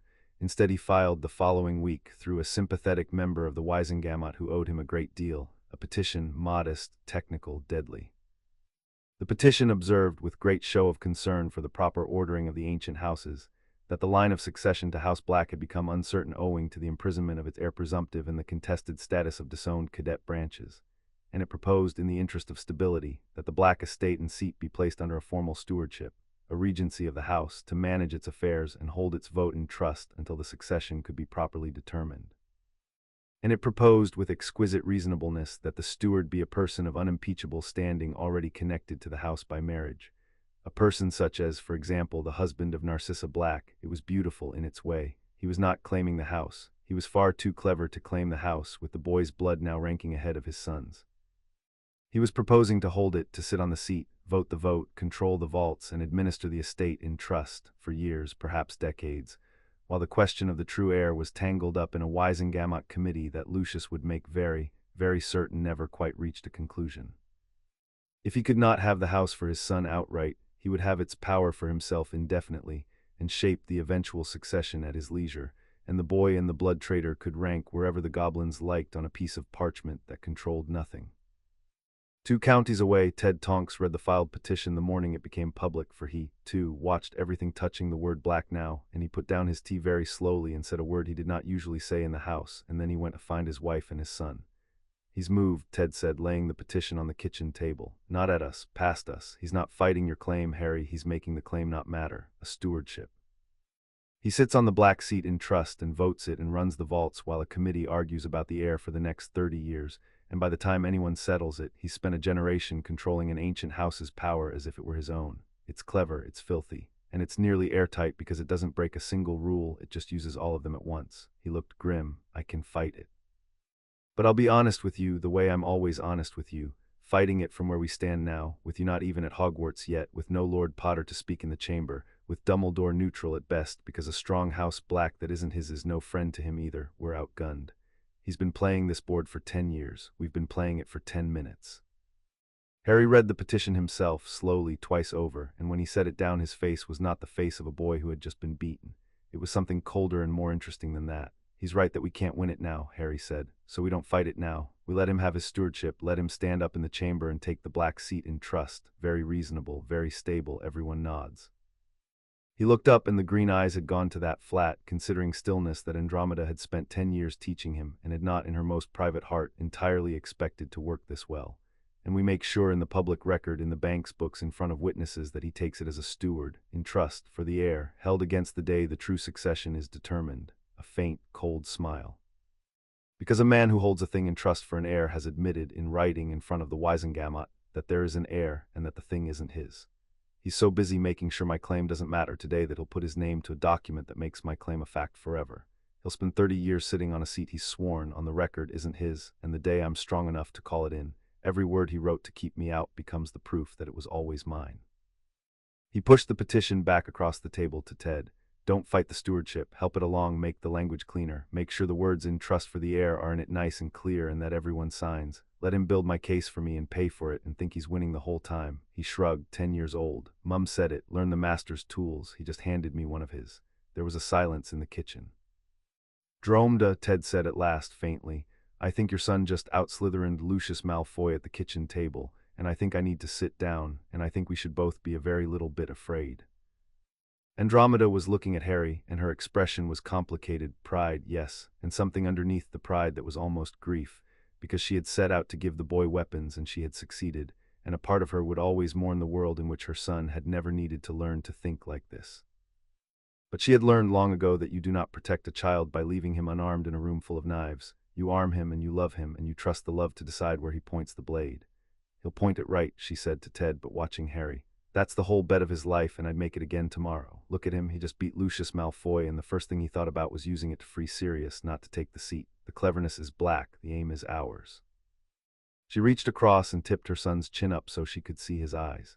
"You did well, frighteningly well. Now I'm going to say the thing I always say because it matters more the clever you get, not less. First a son. The seat can wait. Sirius can wait a little. You're 11 this summer and you're going to Castle, and before you're an heir of anything you're going to be a boy who plays a year of Quidditch badly and makes a friend or two and stays up too late. Promise me that comes first." Harry looked at her and the cold went out of him the way it always did when she reached him, and he was just her boy again in the warm kitchen with the Heartstone breathing under the floor. "First a son," he said. "I promise. Then the rest of them can find out what I am." Chapter 4 and Chapter 5, Dumbledore's objection the week before Dumbledore came, though none of them knew yet that he was coming. Andromeda taught Harry the last and most important defense she had, and she taught it because she had felt the air changing, the careful inquiries, the owls that circled and did not land, the sense a hunted woman never loses of being once again looked for. There's a magic called legilimency, she told him in the study, the curtains drawn. It lets a skilled wizard look into your mind, read your thoughts, your memories, your intentions through your eyes, often without you ever knowing it's happening.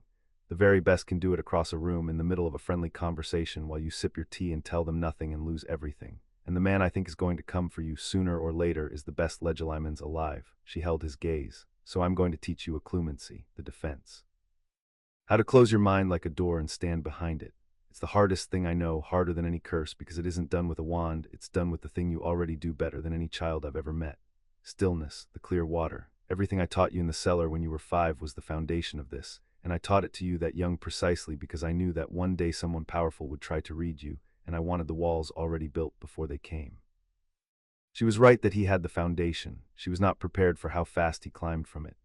Within the week, Harry could meet her eyes and let her press gently against his mind. She had only a little of the skill, enough to test him, and hold her at the threshold, the surface of him calm and unreadable as still water, everything beneath it closed away behind a door he had learned, in a cupboard, to shut against a world that hurt. The cupboard had taught him to hide what he felt so completely that even the people watching for it saw nothing. She had hated that skill, the small, flat blankness he'd worn at 4. Now she watched it become armor against the most powerful wizard in Britain, and she made her peace once and for all with using every weapon the Dursleys had accidentally forged. Good, she said, breaking off, slightly breathless from the effort. That's Harry, that's better than good. I can't get past it, and I'm trying. He'll be able to, he's far stronger than I am, but he'll have to push, and you'll feel it. And the moment you feel it, you'll know he's doing it, which most people never know, and knowing is half the battle. He's used to reading people who don't know they're being read. He will not be used to a child who feels the door being tried and looks him in the eye while holding it shut. She sat back. That's the whole of what I want for you when he comes, and he will come, my love. I can feel it the way you feel the stone. I don't want you to beat him. You can't, not yet, not at 11. I want you to be a closed door he can't read and can't move and can't predict, so that for the first time in his long life the great man has to deal with someone he cannot see the inside of. It will unbalance him more than any argument. He has built his whole life on knowing what's in everyone's head before they say it. Show him a head he can't get into, attached to a boy who beat him to it, and you'll have done something to Albus Dumbledore that hasn't been done since Grindelwald. Tonks, home that week between shifts, took the other half of his readiness, the body, not the mind. She could not duel him for real, he had no wand, but she drilled him in the thing under dueling, the awareness, the reading of a hostile room, until he could walk into the study and tell her before she'd moved where she'd put herself if she meant him harm and which way she'd break for the door. You're frightening, you know that, she told him, half proud and half genuinely unsettled after he'd called her faint 3 times running. 11 years old, and you read a room like a 20-year aura. I had to train 2 years to get where you just, Mum, what did you do to him? I loved him, Andromeda said simply from the doorway, and I refused to let the cleverness frighten me, and I pointed all of it at protecting the people he loves instead of hurting the people he doesn't, that's all. The rest was already in him when I carried him out, I just gave it somewhere safe to grow. She looked at her son, 11, mind closed like a door, reading rooms like a veteran, the air of 2 houses standing in a drawn curtain study a week before the most powerful man alive would walk through the red door to try and fail to take him. He's ready, Dora, as ready as we can make him. Whatever's coming, and something's coming, I can feel it circling. It's going to find a finished boy where it expected a soft one. She smiled, and it was the cold black smile and the warm mother's smile at once, the 2 faces of her that had turned out all along to be the same face. Let it come. We've spent 7 years getting ready. I almost want to see their faces when they find out what we built.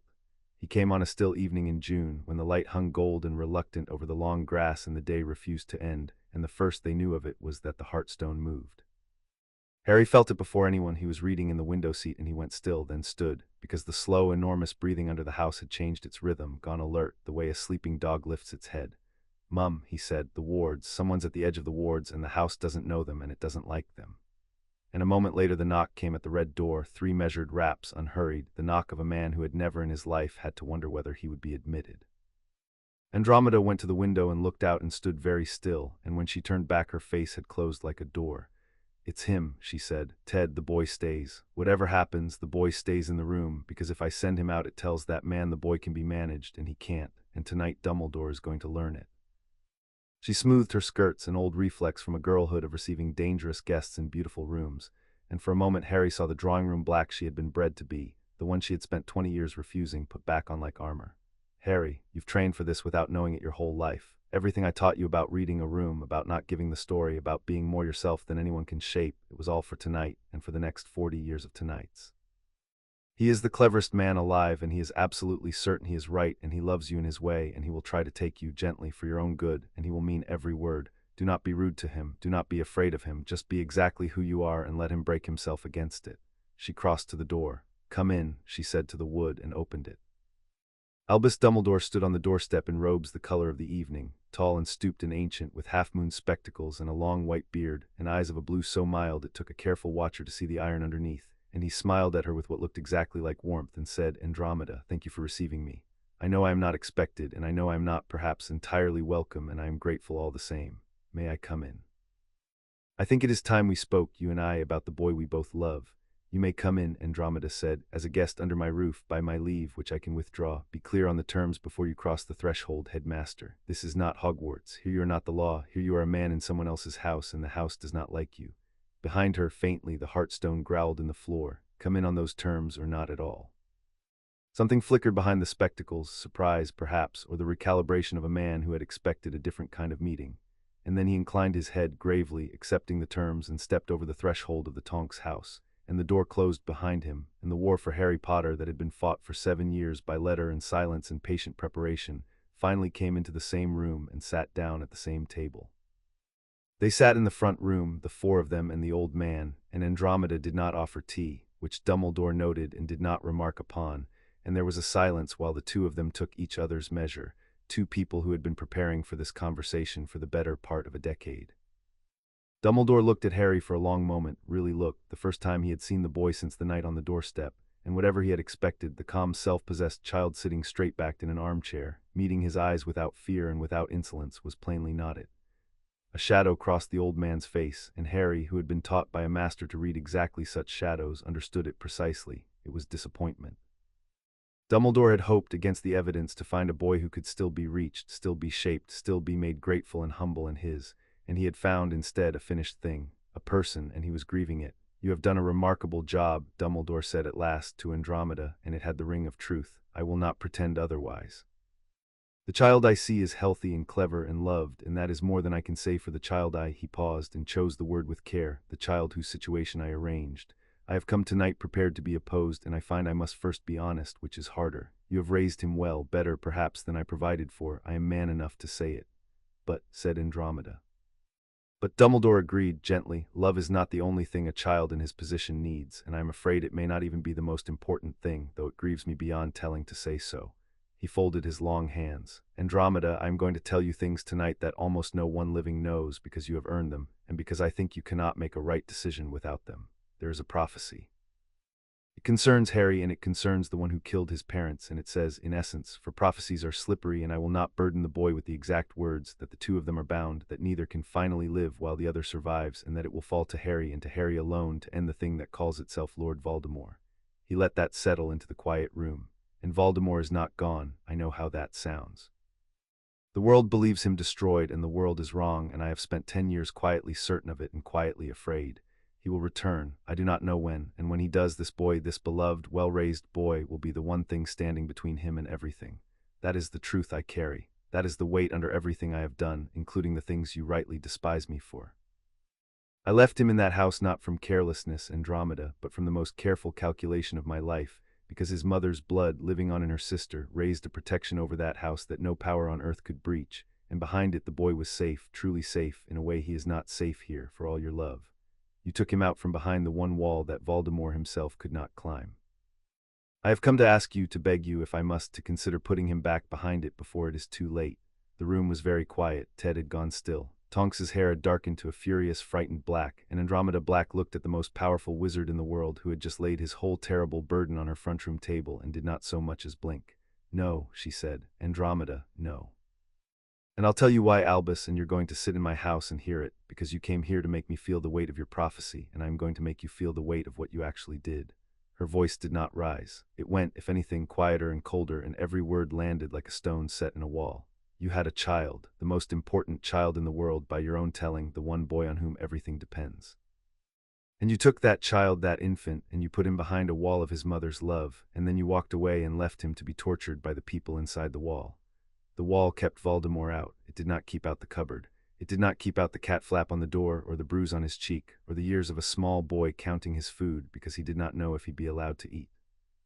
Your wall, Albus, your great and careful wall, protected him from the enemy outside and delivered him to the enemy inside, and you never once checked. 10 years.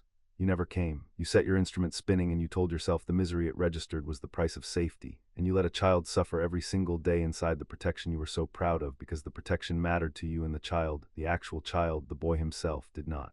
Not really. Not enough to drive to Surrey and open a door. Dumbledore did not flinch, but he aged somehow in the chair, the weight of the things she'd said settling onto a man who had clearly said worse to himself in the dark and found no answer there either. "You are right," he said quietly. "That is the terrible part, Andromeda. You are entirely right, and I have known it since the night the instrument stopped, and I have not slept well since. I told myself the protection justified the cost. I told myself a great many things. It is the oldest and most seductive error there is for men like me, to be so certain of the size of the future I am trying to save that I stop seeing the child in front of me. I have made that error before. It cost me people I loved. I appear to have made it again." He looked, for a moment, unbearably old and unbearably tired. "But Andromeda, and here is the cruelty of my position, the thing that makes me a villain in your front room tonight, being wrong about the cupboard does not make me wrong about the wall. Both things are true. I failed him, and the protection was real, and the enemy is coming, and the safest place for him on this earth is behind his mother's blood. I can grieve the one and still be right about the other. That is the whole horror of it. I am asking you to send a child back to a house of cruelty, and I am asking it because I love him too, in my insufficient way, and because I am more afraid of what is coming than you can possibly." "Why do you assume," said Harry, "that I'd be safer there than here?" It was the first time the boy had spoken, and the whole room turned to him, and Dumbledore's mild eyes sharpened with a sudden, genuine attention, because the question was not a child's question, and the voice that asked it was level and clear and entirely unafraid. "Harry," Dumbledore began kindly, "the blood protection was keyed to my aunt's house, to her sheltering me while I could call it home," Harry said. "I know how it works. Mum taught me the theory before I was 8. It's an old kind of magic, sacrifice blood, sealed by my mother's death and renewed by my aunt's roof. And here's the thing, Headmaster, it was already failing. You said it yourself, the instrument stopped. It stopped because I stopped being able to call that house home, because you can't call a cupboard home, no matter how hard a 1-year-old tries, and by the time I was 4 there wasn't enough belonging left in me toward that house to keep the charm lit. The wall was coming down anyway from the inside because the people inside it never let me belong there. You'd send me back to a protection that's already dying for lack of the one thing it runs on, which is love, which is the one thing that house was never, ever going to give me." He leaned forward slightly, and his green eyes, Lily's eyes, and didn't Dumbledore feel that, held the old man's without wavering. "But here, this house has a heartstone that's known me for 7 years. It has wards my mother helped lay and my father reinforced, keyed to me by blood and by belonging both. It has 3 people in it who would die for me and who I would die for, which is its own kind of old magic, the strongest kind, the kind you're betting the whole world on me being able to use against Voldemort someday. You want me protected by my mother's sacrifice. I am. I carry it in my blood wherever I go. It didn't stay in Surrey, it came with me because it was never about the bricks, it was about being loved by someone willing to die for me, and I have been loved like that every single day since I was 4. The wall you're so afraid to lose, I rebuilt, somewhere you weren't looking, out of better materials." He sat back. "So no, I won't go back, not because I'm a frightened child clinging to a kind woman, which is the story you'd find easiest to override. Because I've done the magical arithmetic, and the safest place for the boy your prophecy needs is exactly where he is, and you know it, and the only reason you want me in Surrey instead is that in Surrey I'd be yours." The silence that followed was total. Dumbledore looked at the 11-year-old boy who had just dismantled, calmly and completely, the central argument of his life's most careful plan, and used the old man's own magical theory to do it, and arrived at the one accusation Dumbledore could not answer because it was true, and something happened in the old wizard's face that none of them had expected. It was not anger, it was not even quite defeat. It was a kind of dawning, complicated recognition, the look of a man who has been planning a war with a weapon and discovers, in the moment he reaches for it, that the weapon has a mind and intentions and has been planning a war of its own. "Ah," Dumbledore said, very softly, almost to himself, "there it is, you are not what I planned for." He took off his spectacles and polished them slowly, a gesture that bought him a moment, and when he put them back on his eyes had changed. The grandfatherly mildness had been set aside, and what looked out now was the cold and brilliant strategist who had defeated Grindelwald, taking the true measure of the board for the first time. "I have spent 10 years preparing to guide a boy. I see now that I shall have to learn instead to persuade a man, a young one, but a man, finished, as your mother says, in his own. That is a very different proposition, and I confess I am not certain I know how to do it, having grown so used to being obeyed. He looked at Andromeda, and there was something almost like respect in it and something like grief. You have built me a problem I cannot solve by force or by guardianship law or by the prophecy, because he has thought past all three. You have built me an ally I do not control, which is the one thing I have never in my long life learned to work with, and the lack may be the death of us all or the saving of us. I genuinely do not know which. He smiled, faintly, terribly tired. I had a friend once who could not be controlled. It ended very badly. I have spent the rest of my life making certain no one I cared about could ever be that free again. And here you sit, the four of you, having raised the freest child I have ever met, and asking me to trust that free is safe. You cannot imagine how much that frightens me. I can actually, said Andromeda. I was raised by people who feared exactly that. They thought a child who couldn't be controlled was a child who would destroy them. They were so afraid of it they burned my name off a wall. She held his gaze. You and my mother are more alike than either of you would ever admit, Albus. You both love the future more than the children in front of you. The difference between you is that you know it and it grieves you, and that grief is the only reason I'm letting you sit in my house instead of throwing you out of it. Don't waste it. A man who can grieve his own certainty can still be saved from it. Go home. Think about what the boy said. And the next time you come to my door, come not to take him, but to ask him, because that's the only door that's ever going to open for you now, and the sooner you learn to knock on it, the sooner we can talk about the war you're so sure is coming, which, for what it's worth, we believe is coming too. Ted spoke then for the first time, and where Andromeda had brought the cold and Harry the steel, Ted brought the thing that actually closed the door. The law, mild and immovable, laid out in the voice of a man who had read every statute twice. Before you go, headmaster, I want to be sure we all understand where we stand legally, so that nobody wastes the next 10 years testing it. Ted's tone was almost apologetic, the tone of a clerk explaining an unfortunate regulation. You hold magical guardianship of Harry under the dispositions made at his parents' deaths. I've read them, the unsealed parts. Magical guardianship lets you act for a minor in magical legal matters where no other guardian exists, but it is not custody. It never was. It does not give you the right to determine where he lives or who raises him, and it is moreover subordinate to the guardianship of the body, which the Potters will assign first to Sirius Black, and failing him to, and I quote the registry stub, which is public, any worthy member of the House of Black or the House of Potter who will raise him as their own, but on no account the sister of his mother. He let the quote hang. My wife is a member of the House of Black. Blood confirmed by Gringotts last spring. It's filed, it's official. The goblins will testify to it, and the goblins do not lie about blood. She has raised him as her own for 7 years. She is precisely to the letter the guardian the Potters specified, and the placement you made with the sister of his mother is precisely to the letter the one they forbade. So if you should ever decide to make this a matter of law, headmaster, here is what happens. It goes before the Wisengamot in open session, and we produce the will and the registry and the placement, and we ask the assembled chief warlock and his court to explain why the boy who lived was placed for 10 years with the one set of guardians his parents explicitly prohibited, in conditions a Muggle court would call criminal, by the very man now seeking to send him back.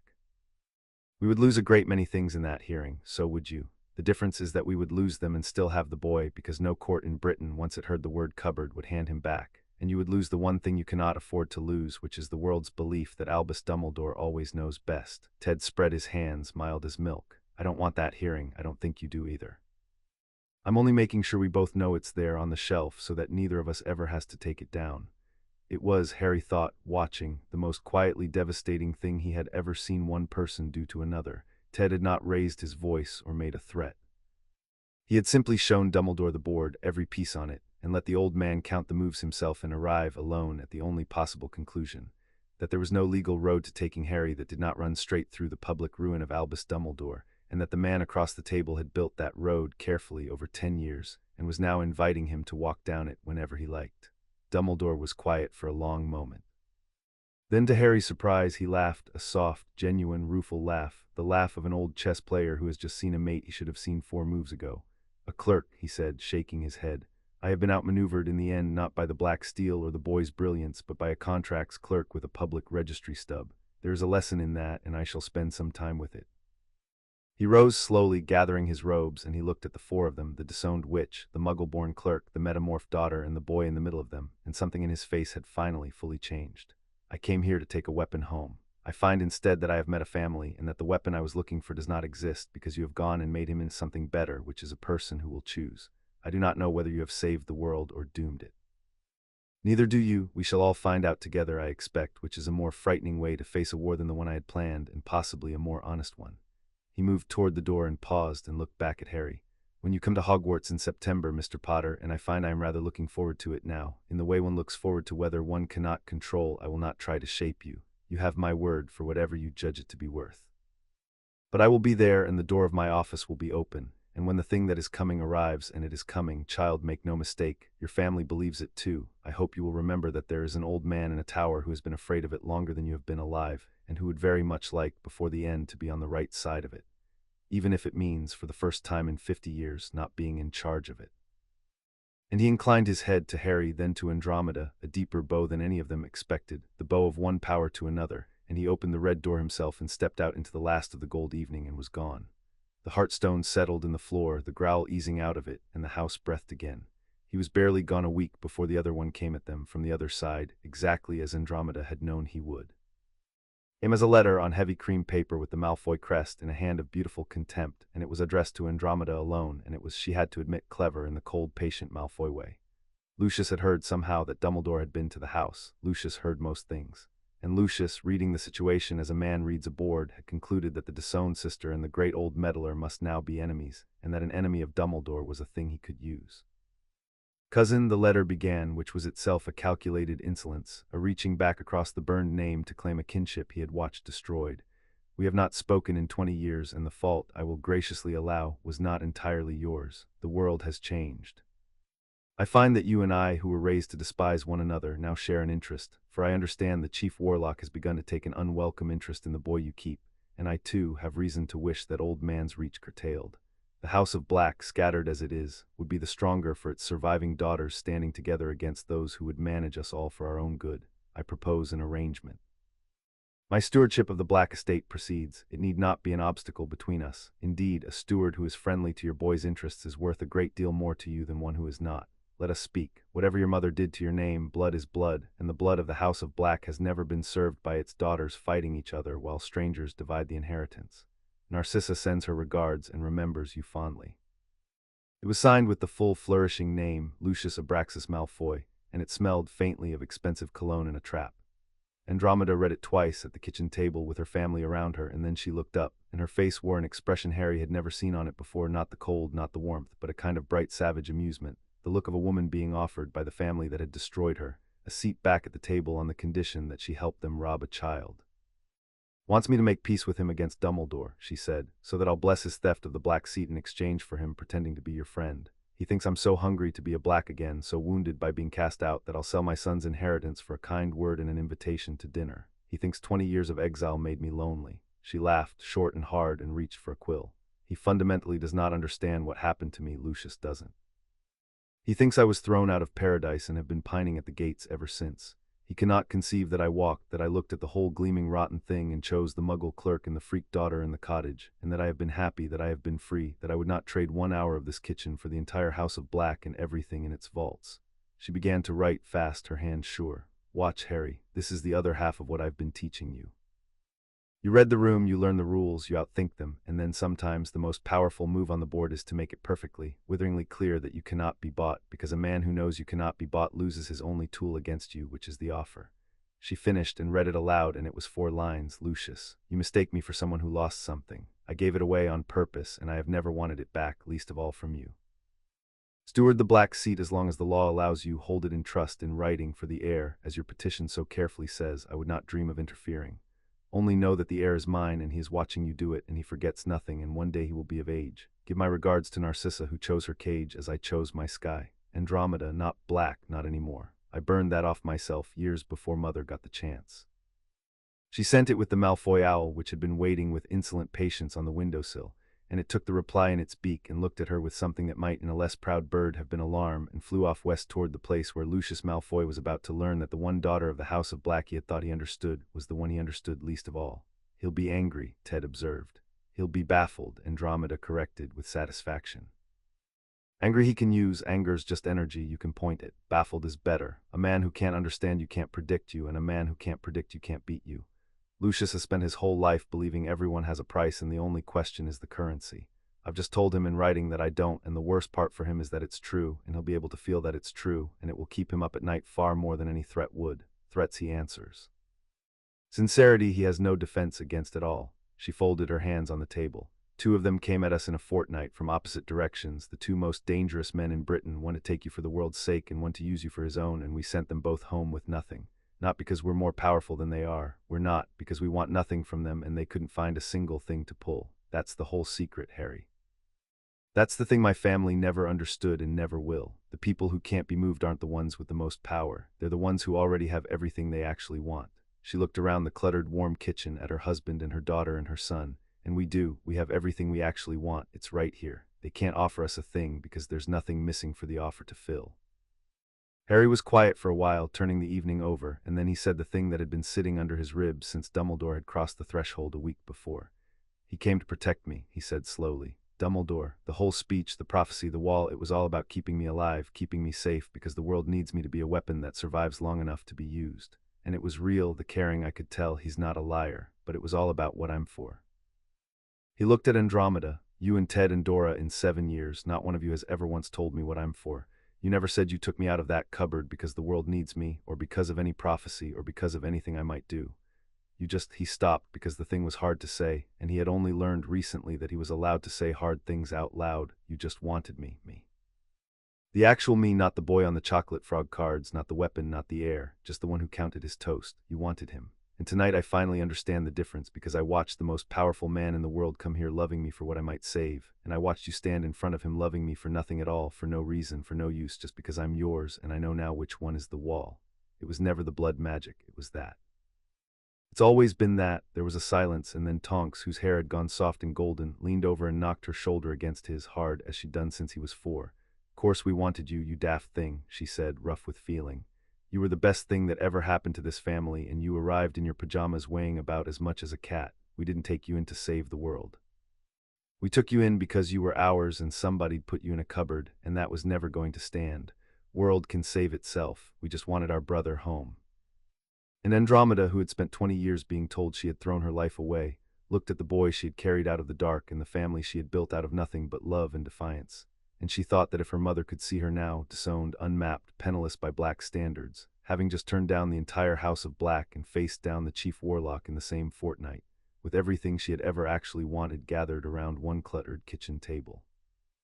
Her mother would not understand a single thing she was looking at and would call it ruin and would be, as she had been about everything that mattered, completely and catastrophically wrong. Bed, she said when she could speak. All of you, the war can wait, the Malfoys can stew, and Dumbledore can sit in his tower and be afraid. Tonight my son knows he was wanted, and that's the only victory I've ever actually cared about winning.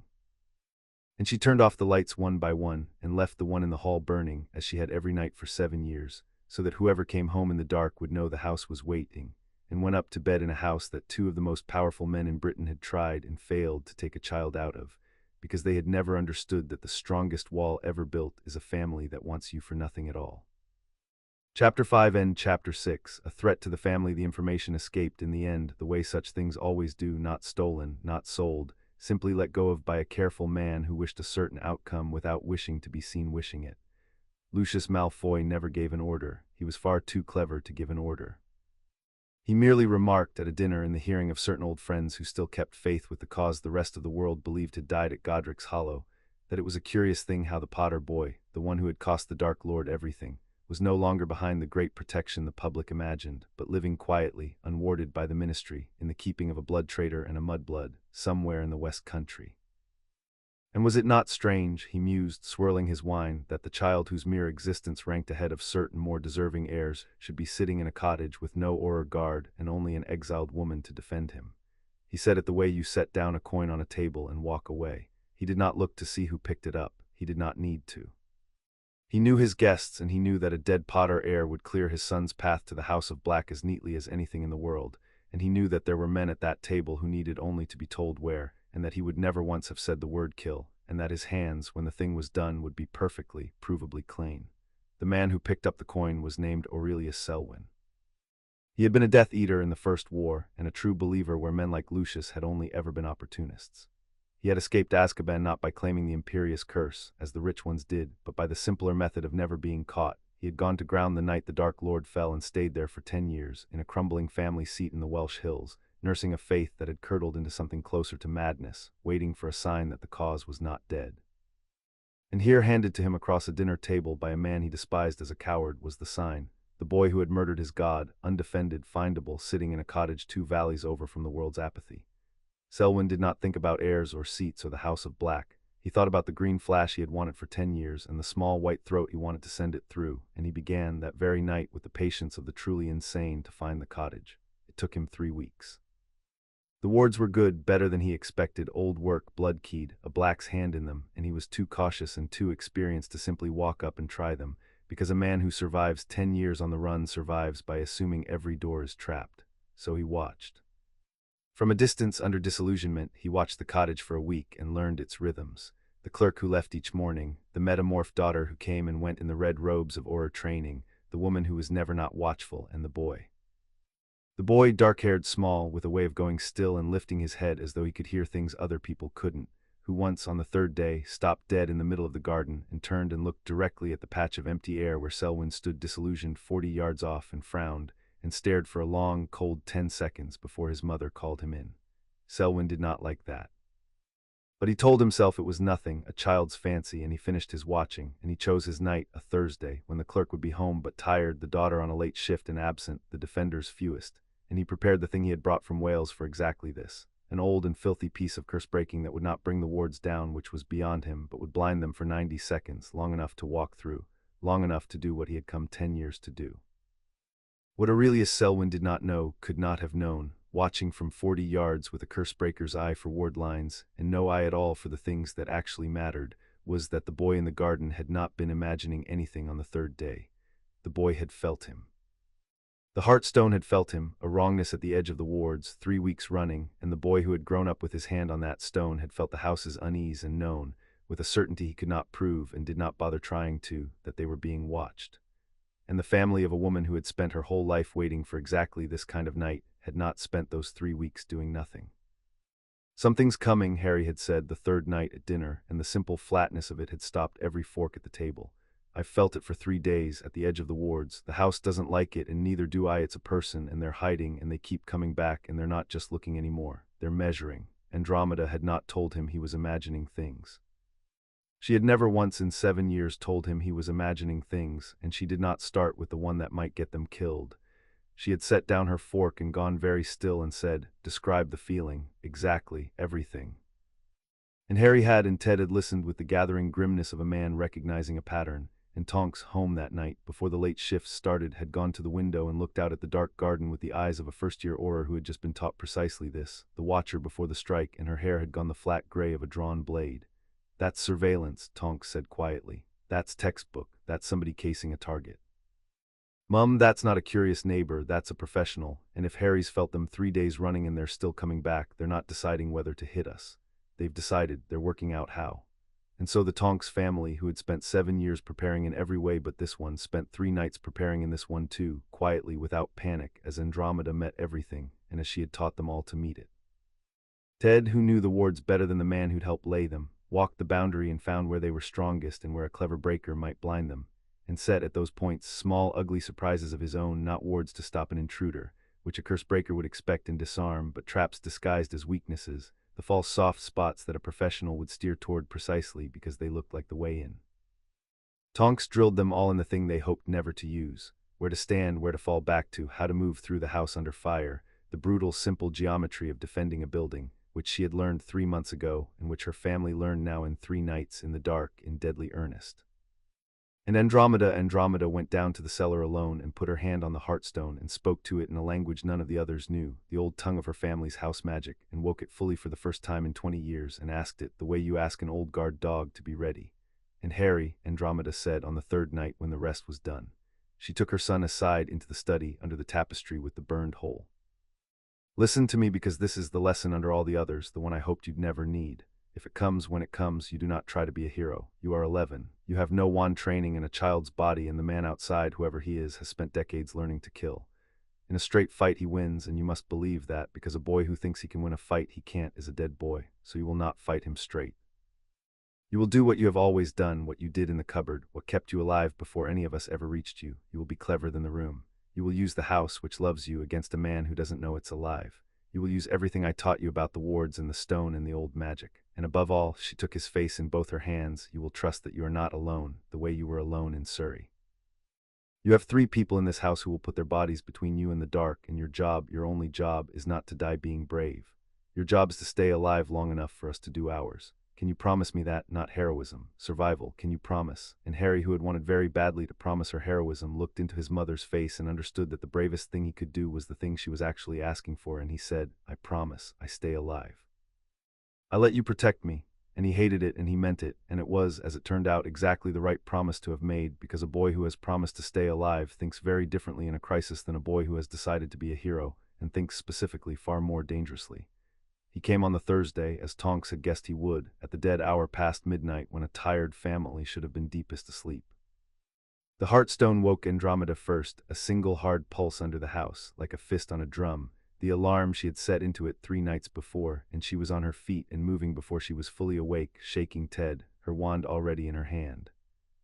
In the next room Harry was already sitting up in the dark, because the stone had spoken to him too, louder than to anyone, and he could feel the wards at the eastern boundary going strange, a wrongness spreading through them like ink through water, the blinding curse taking hold exactly where Ted had predicted a clever man would aim it. East boundary, Harry said, when his mother's shape filled the doorway. He's blinding the wards by the old willow, where you and Ted made it look weak. It's working, the wards there are going dark. He thinks he found the gap. He's about to walk through Ted's trap. Even now, even with his heart slamming, the boy's voice was level, reporting, because terror with a job to do is a different animal than terror without one. 90 seconds, maybe less, and then he's inside the boundary and the wards can't see him anymore. Then we make 90 seconds expensive, Andromeda said. Positions, now, like Dora taught you, go.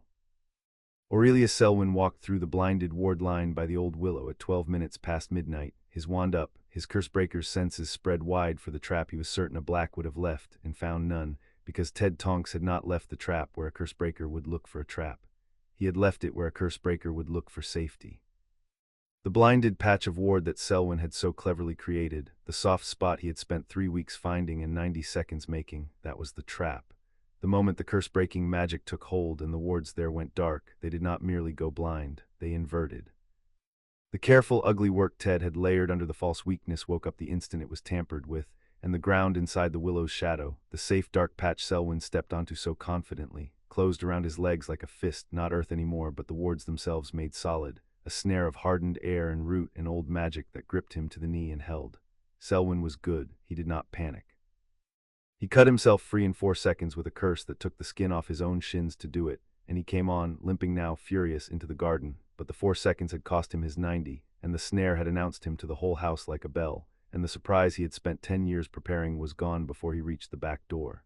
He had wanted to come through a sleeping house in silence and stand over a sleeping child.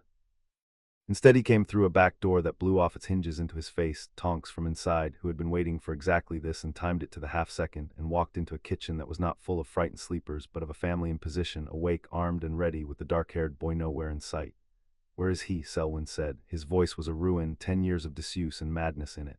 The Potter boy. Give him to me and I'll let the rest of you live, traitor. That's more mercy than your kind deserves. You came to the wrong house, said Andromeda Black, and the kitchen erupted. She was, and this was the thing none of them had ever fully seen, the thing 20 years of being a healer and a mother and a baker of toast had hidden, magnificent. Andromeda Black had been raised, before she was anything else, as a daughter of the most feared house in Britain, and the jeweling that had been bred into her had never left, it had only waited, and it came back now all at once, cold and precise and beautiful and terrible. Her first 3 curses came so fast Selwyn barely turned the third, and they were not student spells, they were the old black repertoire. The gray-edged family magic that the ministry had never quite managed to ban because the blacks had never quite let it be written down, and Selwyn, who had thought he was hunting an exiled woman gone soft in a cottage, found himself dueling for his life against something he had not faced since the war. But he was a Death Eater, and he had killed before many times, and he had not survived 10 years on the run by being slow. He gave ground and took it back. He turned the kitchen into a slaughterhouse of broken glass and burning wood, and his curses were killing curses, the real ones, the ones that did not leave you wounded but ended you, and the family had numbers and the house in surprise, but he had decades of murder and a madman's total absence of fear, and for 30 seconds in the wrecked kitchen it was genuinely, horribly even. Ted nearly died in the first 10 seconds of it.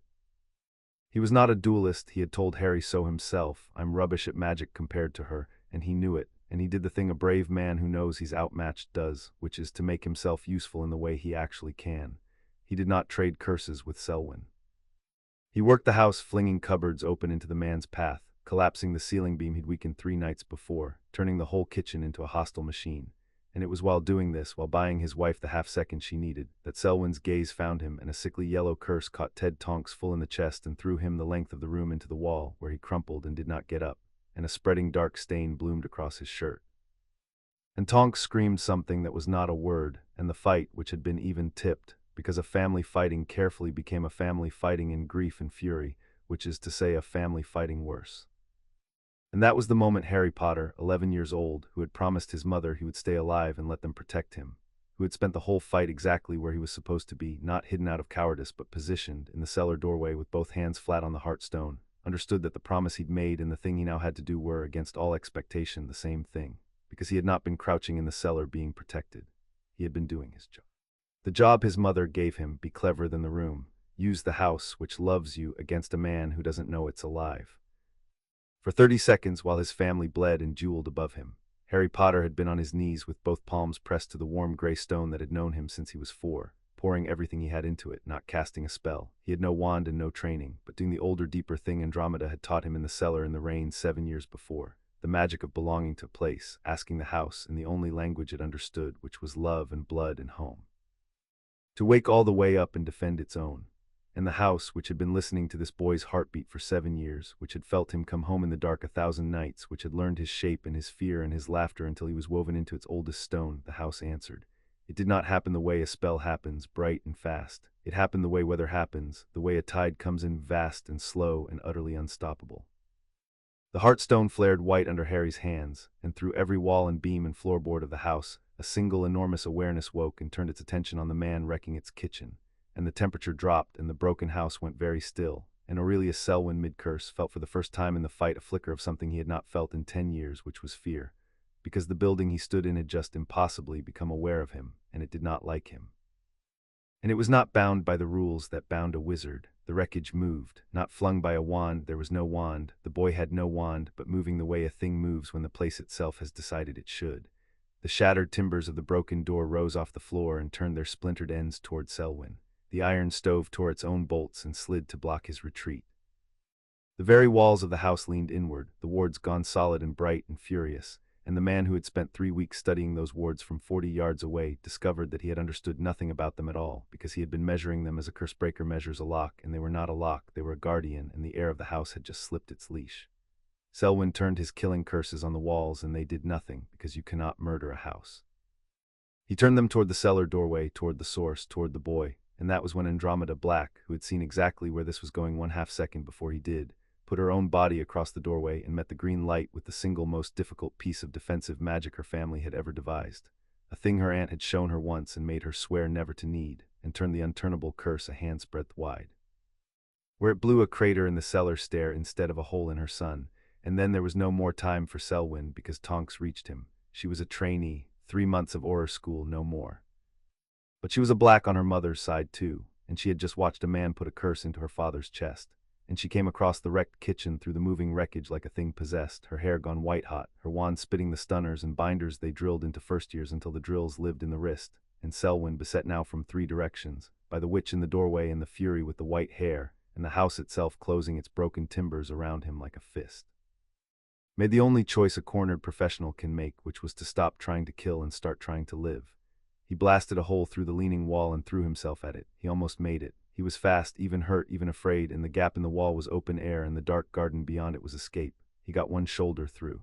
And the house, Harry's house, the house that had been listening to a boy's heartbeat for 7 years and had been asked by that boy to hold, closed the gap.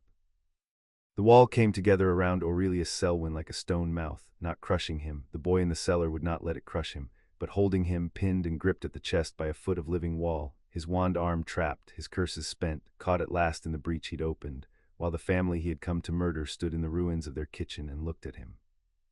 His wand, Harry said from the cellar doorway, his voice shaking now that the worst was past, his hand still on the stone, white to the wrist with the effort of holding the house steady. Dora, take his wand. The house has got him, but I can't hold it forever. It wants to crush him and I won't let it, but I can't make it let go and crush him at once. Somebody take his wand. And Tonks crossed and tore the wand out of the trapped man's fingers and snapped it, and only then did Harry let the wall ease, let the house set the man down, bound and disarmed and beaten, onto the wreckage of the floor, and only then did the boy slump back against the cellar door, gone gray and spent, the way you go when you've held something far too heavy for far too long with the whole of your strength. It was over. From the Heartstone's alarm to the man bound on the floor, it had taken not quite 4 minutes. But Ted Tonks was lying against the wall with a dark stain spreading across his chest and his breath coming wrong, and that was a wound the house could not hold shut, and the family's victory and the family's terror arrived in the same instant, the way they so often do. Andromeda was across the room before Tonks had finished binding the prisoner, and her hands were on her husband's chest, and the healer in her, the other thing 20 years had hidden, came up as cold and total as the duelist had, because a healer in a crisis does not feel, a healer works and feels afterward if there is an afterward. Curse damage internal, the heart's bruised not stopped, the lungs filling door on my bag, the blue one, top of the wardrobe, run, Ted, look at me. You're not allowed, do you hear me? After 20 years you do not get to leave me cleaning up a kitchen. Look at me and breathe when I tell you. And Harry, who could barely stand, half crawled across the wreckage to his father's side, and did the only thing he could do, which was the thing he had done first and best his whole life. He took Ted's cold hand in both of his, and he held on, and he did not let go. Stay alive, Harry said, fierce, the words his mother had said to him 3 nights before, turned around now and given back to the man who taught him to open jars. You hear me, Ted. You stay alive and you let her protect you. That's the rule. That's the only rule. You told me knowing's the one thing they can't take, and I know you're not done teaching me, so you stay. You stay. The bowl's still full. Come back. Whether it was the healer's hands or the boy's grip or Ted Tonks's own stubborn unwillingness to leave a job unfinished, the breath that had been going wrong steadied and held. Andromeda's hands moved over him in the old patterns, green light and silver, knitting the bruised heart, draining the drowning lung, and by the time Tonks pelted back down the stairs with the blue bag, the worst of it was turned, and her father's eyes had found her face, and he said, in a thread of a voice with the ghost of his own dry smile, told you. Best toast in 3 counties. Can't let standards slip, and Tonks made a sound that was half a sob and half a laugh and dropped to her knees beside him, and did not let go of his other hand, and the family knelt together in the ruin of their kitchen around the man who had nearly been taken from them, and held on, all of them, to all of each other, the way they had held on since the first night. On the floor by the broken wall, bound in cords Tonks had conjured and pinned under the watchful weight of a house that had not entirely forgiven him, Aurelius Selwyn began quietly to laugh, the cracked laugh of a madman who has failed and does not care, who has been caught and finds it funny. You think you've won, he rasped. You think it ends with me. I'm nothing. I'm a message, traitor. Someone told me where to find the boy. Someone wanted him dead, and that someone is still out there, still rich, still respectable, still sitting at the right tables, and he'll send another, and you can't fortify a cottage against the whole world forever. The boy ranks ahead of someone who matters. As long as that's true, they'll keep coming. You've not won anything tonight. You've only learned that the war found you. And he laughed and would say no more, no matter what was asked, because he did not know the name himself. Lucius had been far too careful for that, and could only point, mad and certain, at the shape of the hand that had set him loose. The Aurors came within the hour, summoned by Tonks's emergency patroness, and they took Aurelius Selwyn away in chains, and there was a great deal of noise and parchment and questions, and an investigation was opened that would, over the following weeks, establish beyond doubt that a known fugitive Death Eater had attacked the home of an off-duty Auror trainee and her family and been lawfully subdued, and would establish nothing whatsoever about who had told him where to go, because there was nothing to establish. Because Lucius Malfoy had said a sentence at a dinner and poured a glass of wine, and you cannot arrest a man for the angle of a sentence. Harry watched the Aurors work, from a blanket someone had wrapped around him, still gray and shaking with the aftermath of holding up a house, and he understood with the cold, clear part of him that never fully switched off, not even now, exactly what had happened, and exactly why no one would ever be charged for it. It was Malfoy, he said quietly to his mother, while the Aurors measured Curse Scorch and exclaimed over the impossible defensive magic that had pinned a Death Eater in a wall with no wand in evidence.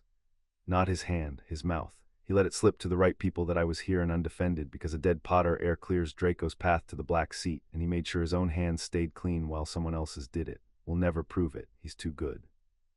But it was him, and he knows we know, and that's almost worse for him, because now there are no illusions left between us.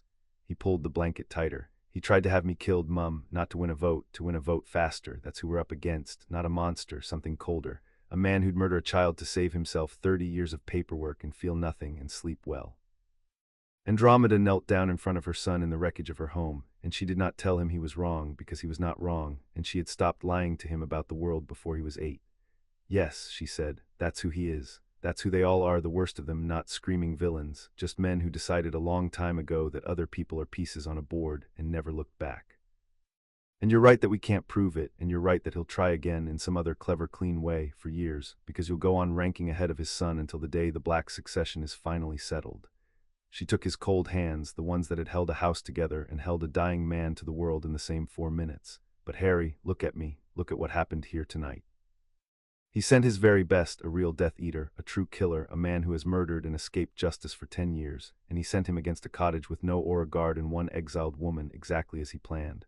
And the cottage won. Your father is alive, your sister is unhurt, the killer is in chains. And you, 11 years old with no wand, stopped a Death Eater by asking a house to love you back.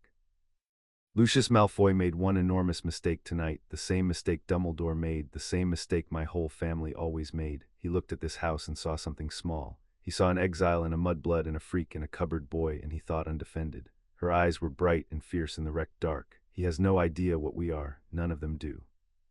They keep coming at us thinking we're weak because we're soft, and they keep finding out one at a time that the soft thing and the strong thing are the same thing, that a family that loves like this fights like this, that the warmth and the steel come out of the same well.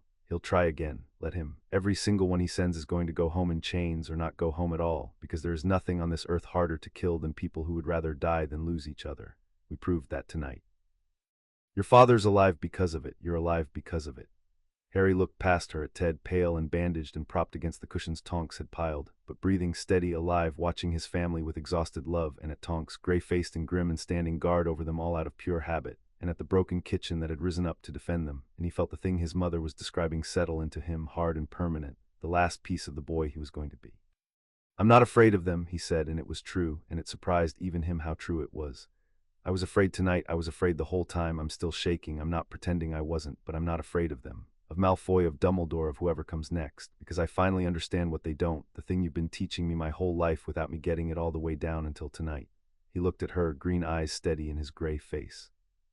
They all think they're trying to take something from me, the seat, the blood, the weapon, the boy. But they can't take anything from me because everything I actually care about isn't a thing they can reach. It's not the gold or the houses or the name, it's them. A nod at Ted, at Tonks. And the only way to take that is to kill us all, and we just showed an expert killer how that goes, so let them come. I know what I'm protecting now. I've known since I was 4, really, since the first bowl of apples. I just didn't know it was a thing you could be strong enough to defend until tonight. Now I do. He turned his hands over in hers and gripped hard. I'm going to Hogwarts in 2 months, and after Hogwarts I'm going to spend my whole life standing in the doorway, exactly like Dora said, against exactly these people. And the reason I'll win, the reason I'll always win in the end, even when I lose battles along the way, is that they're fighting for things, and I'm fighting for people, and people fight harder. You taught me that. You proved it tonight with your own body across a doorway. I was watching. I'll always have been watching. His voice caught, finally, the 11-year-old breaking through the air at last. Don't ever do that again. Put yourself in front of a killing curse for me. I can't if you'd. I will do it every single time, Andromeda said, fierce and final, and pulled him in, and held him while he shook, in the ruins of the house that had held them all. Every time for the rest of my life, without a half-second's thought, and so will Ted, and so will Dora, and one day, God help me, so will you, for someone smaller than you who needs it, because that's what we are, Harry, that's the whole of what this family is, the thing my mother burned my name off a wall rather than understand. We're the ones who stand in front of the curse. We always have been. You were just born into the wrong house, and I came and got you and brought you home to the right one. She pressed her lips to his hair. First a son, always, even now, even with the kitchen in pieces and a Death Eater in the garden and the whole war finally here. First a son, the heir can wait until morning. And the family stayed there in the wreckage in the dark, holding onto each other while the Aurors finished and left, and the gray light came up at last over the broken house. Battered and bleeding and entirely unbroken. 4 people who had been tested by the worst the world could send and had answered it together and were, every one of them, still there in the morning to make the toast. Chapter 6 and Chapter 7. Heir of 2 houses. The Hogwarts letter came on the 31st of July, on Harry's 11th birthday, carried by a barn owl that landed on the breakfast table as though it owned it, and there was no Vernon Dursley to snatch it away, no cupboard to be denied it in, no battle to be fought for it at all. It simply arrived, addressed in green ink to Mr. H. Potter, the yellow bedroom, Tonks Cottage, because the Hogwarts quill wrote down where a child truly lived and felt safe, and the quill had known for 7 years exactly where that was. Harry read it twice over, and then he set it down and looked at his family around the table. Ted, fully mended now, a faint silver line of curse scar under his collar, the only proof of the Thursday in June. Tonks, qualified at last in the scarlet of a full Auror, home for the morning to see this. Andromeda, watching him with an expression he had learned to read in all its layers. And he found that the thing he felt was not what he'd expected to feel. All those years of building the castle in his head out of Dora's letters, he'd expected only wanting. Instead, he felt ready and steady and a little sad, the particular sadness of a door opening that you can only walk through once. "Well," said Ted, "there it is. 11 years and a continent of trouble, and the boy gets his letter like anyone's. How does it feel?" "Like the start of the part where I stop being only yours," Harry said honestly, "and start being the world's problem instead." He smiled to take the weight off it. "But I'll come home. Every holiday, every summer. The bowl's still full, isn't it? Then I'll come home." And Andromeda had to look hard at the teapot for a moment, because he had said it lightly and meant it bone deep, and after 7 years she still was not entirely used to being loved like that out loud at breakfast. They went to Diagon Alley the following week, and it was nothing like the careful reconnaissance of the year before. This time Harry walked the crooked sunlit street as what he was, not hiding, not testing, simply present, an 11-year-old in good plain robes with his Aura sister on one side and his parents behind, buying his school things like any other first year, and the difference was that he had decided, somewhere in the wreckage of the kitchen in June, to stop managing his legend at all. He did not duck the glances anymore. When a witch recognized the scar and went slack with wonder, he met her eyes and said good morning, pleasant and unbothered and entirely unwilling to be a story, and walked on, and the wrongness of him against the tragic-orphan tale they'd all been told spread through Diagon Alley that morning like a stone dropped in a pond. That can't be him. He's so composed, so well. Who raised him, nobody knows. A black, they say, imagine. By the time the family reached Gringotts, the whole alley was quietly rearranging everything it thought it knew about the boy who lived, which was precisely the outcome Harry wanted, and precisely the one he no longer had to engineer, because he had simply become, at last, too thoroughly himself to be mistaken for anyone's invention. They saved Ollivanders for last, because Andromeda said a wand was a private thing, and you didn't want it jostled in among the cauldrons and the quills, and the shop, when they came to it, was narrow and dim and smelled of dust and old wood, and something underneath the dust that was not quite a smell at all. The faint, dry electricity of 10,000 cores waiting in their boxes for the hand they were made for. Mr. Ollivander came out of the shadows as he always did, soft and sudden, his pale eyes catching what little light there was. "Mr. Potter," he said before anyone had spoken, "I wondered when, I have wondered in fact rather more than usual. It is not every decade that a boy goes so thoroughly missing and turns up so thoroughly found." His eyes moved to Andromeda, and something flickered in them, recognition and a respect that surprised her. "Ah, of course, Cygnus's daughter. The one who got away clean. I sold your wand, did I not? Walnut, dragon, heartstring, unyielding. A wand for someone who would not be moved. It seems it chose correctly." He turned back to Harry, and the pale eyes sharpened. "And now the son she made. Let us see what wants you, Mr. Potter. Wand arm out. This will not take as long as you fear, or perhaps it will take exactly as long as it must." It did not take long. Box after box, the way it always went, the failures piling on the counter, too brittle, too brash, a flare of sparks that meant near but not true, and then Ollivander went very still, the way a man goes still when a thought has occurred to him that he's not sure he wants to follow, and he went into the back of the shop and was gone a while, and came out with a dusty box he held differently than the others, as though it might be listening. "I wonder," he murmured. "Holly and phoenix feather, 11 inches, nice and supple. I have not offered this one to anyone, Mr. Potter, in all the years it has sat here, because the feather in it is an unusual feather, and I have always thought it was waiting. Try it. I find I very much want to know." Harry took the wand, and the moment his fingers closed on it, he understood what all the failures had been, because this was not a flare of sparks or a flicker of warmth. This was recognition, the same vast, slow knowing he had felt from the Heartstone and the vault door and the Potter ring.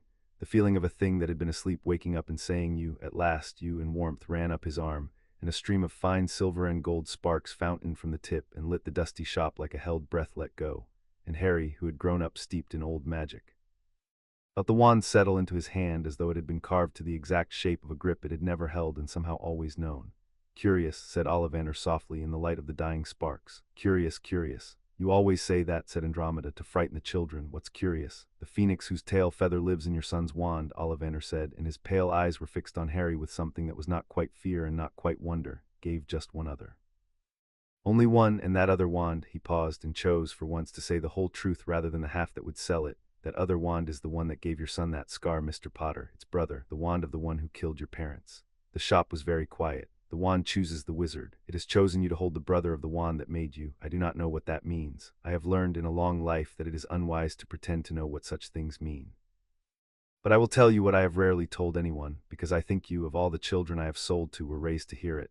A wand is not destiny. A wand is kinship. This one is kin to a terrible thing, yes, but it chose you, the boy who was raised in love, not the boy who was raised in the cupboard your aunt would have given the Dark One's victim." The brother wands are kin, and you are kin to your enemy in more ways than this, by prophecy and by scar and now by core.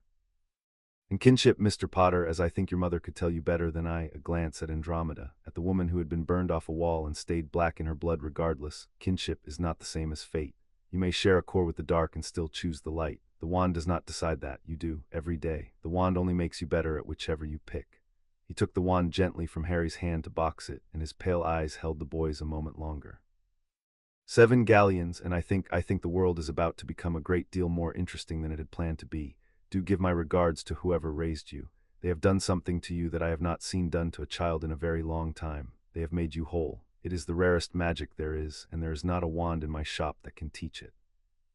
They had lunch afterward in the leaky cauldron, the 4 of them, at the same corner table where Ted had told a 10-year-old the truth about Sirius Black a year before, and after the law and the Malfoys and Dumbledore it was, by unspoken agreement, simply a family having lunch, which was its own small victory and felt like one.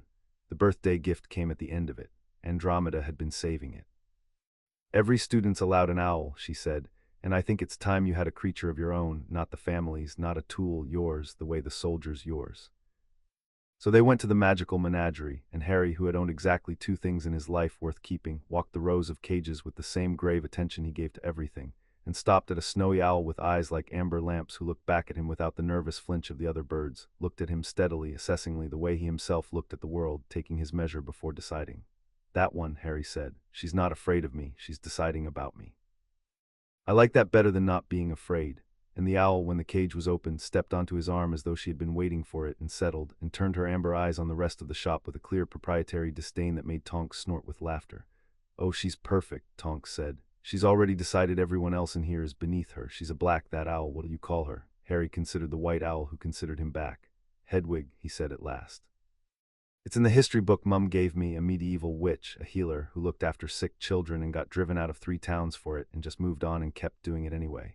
She wouldn't stop no matter what they did to her. He stroked the owl's white breast and she permitted it, the way the severe Gringotts owl had permitted it years before. Somebody who looked after the ones nobody else would and wouldn't be stopped and wasn't afraid. Seems right for a bird who's going to carry my letters home.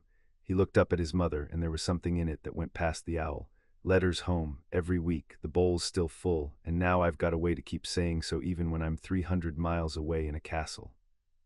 Andromeda had to look at the rack of owl treats for a moment, and Ted put a hand on her shoulder, and Hedwig hooted once, low and satisfied, as though she understood exactly what office she had just been appointed to and intended to perform it with distinction.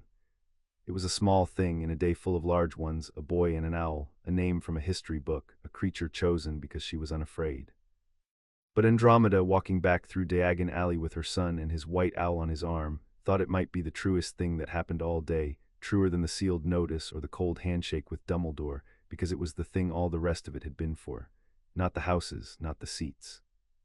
This, a boy who had once owned a one-armed soldier from a bin now standing in the sun choosing a companion of his own freely, because he was loved and safe and full, and naming her after a woman who looked after the forgotten and would not be stopped, because that in the end, without anyone telling him to, was simply the kind of person Harry Potter had decided all on his own that he wanted to be.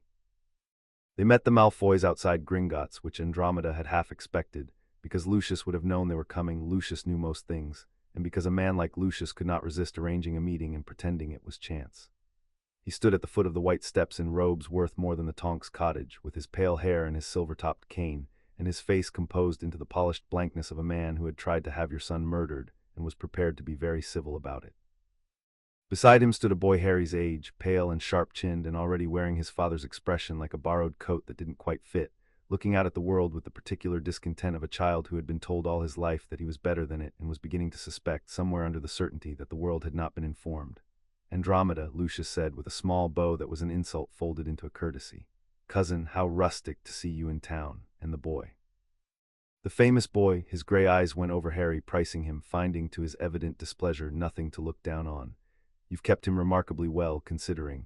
One heard such worrying things about his security this summer. A break-in, was it? A dangerous man loose, with such terribly accurate information about where the child might be found. One does hope the Aurors get to the bottom of how he came by it. One does, said Harry pleasantly before his mother could speak, and the whole group went still, because the boy had answered the man directly as an equal, and there was nothing in his voice but mild courtesy, and underneath the courtesy a blade so cold and so steady that Lucius Malfoy, who had faced down the Dark Lord himself and not flinched, found his attention snapping fully onto an 11-year-old for the first time in his life.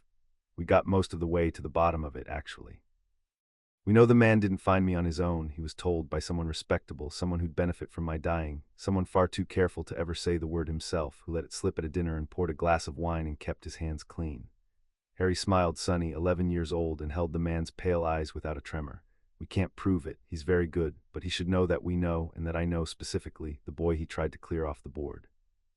Because here's the thing about clearing a piece off a board, Mr. Malfoy, if it doesn't work, the piece is still there. And now it's looking right at you, and it has an extremely good memory and a great deal of time, and it forgets nothing. He let that sit one beat in the bright morning, then brightened further as though none of it had happened. But that's grown-up business and dull. Hello, he said, turning to the pale boy with a complete and disarming change of register. I'm Harry, you'll be Draco. We'll be in the same year, I expect. First time to Hogwarts. Draco Malfoy had been coached his whole short life in exactly how this was supposed to go, how Malfoy condescends to Potter, how he establishes the proper order, how he extends his friendship as a gift the other should be grateful for. He had a little speech ready about the right sort of people and the wrong sort, and how Harry would want help sorting one from the other. He had practiced it. And he found, faced with the actual boy, composed, warm, entirely unimpressed, having just spoken to Draco's terrifying father as though to a slightly tiresome shopkeeper, that the speech died in his throat because every word of it assumed a Harry Potter who needed something, who could be flattered or rescued or made to feel small, and this Harry Potter manifestly needed nothing at all. Thrown, Draco fell back on the only thing he had, the gesture his father had taught him, and stuck out his hand stiff and said, with an attempt at his father's drawl that came out as a boy's uncertain copy, Draco Malfoy, you'll want to be careful who you make friends with, Potter. Some wizarding families are better than others. I can help you there. I can keep you from making the wrong sort of friends. It was, transparently, the speech, salvaged in pieces. Harry looked at the offered hand, and he did not slap it away, and he did not sneer, because he had been raised by people who had taught him that cruelty to a child was cruelty even when the child had been built into a weapon by a worse man, and Draco Malfoy was, Harry could see quite clearly, a child who had been built. So he took the hand and shook it, once courteous and warm, and gave it back and said kindly in a voice with no triumph in it at all, thanks. But I've already got the right sort of friends. They're the ones who took me in when I had nothing and loved me when I was no use to anybody, and that's the only test of the right sort I've ever found that works.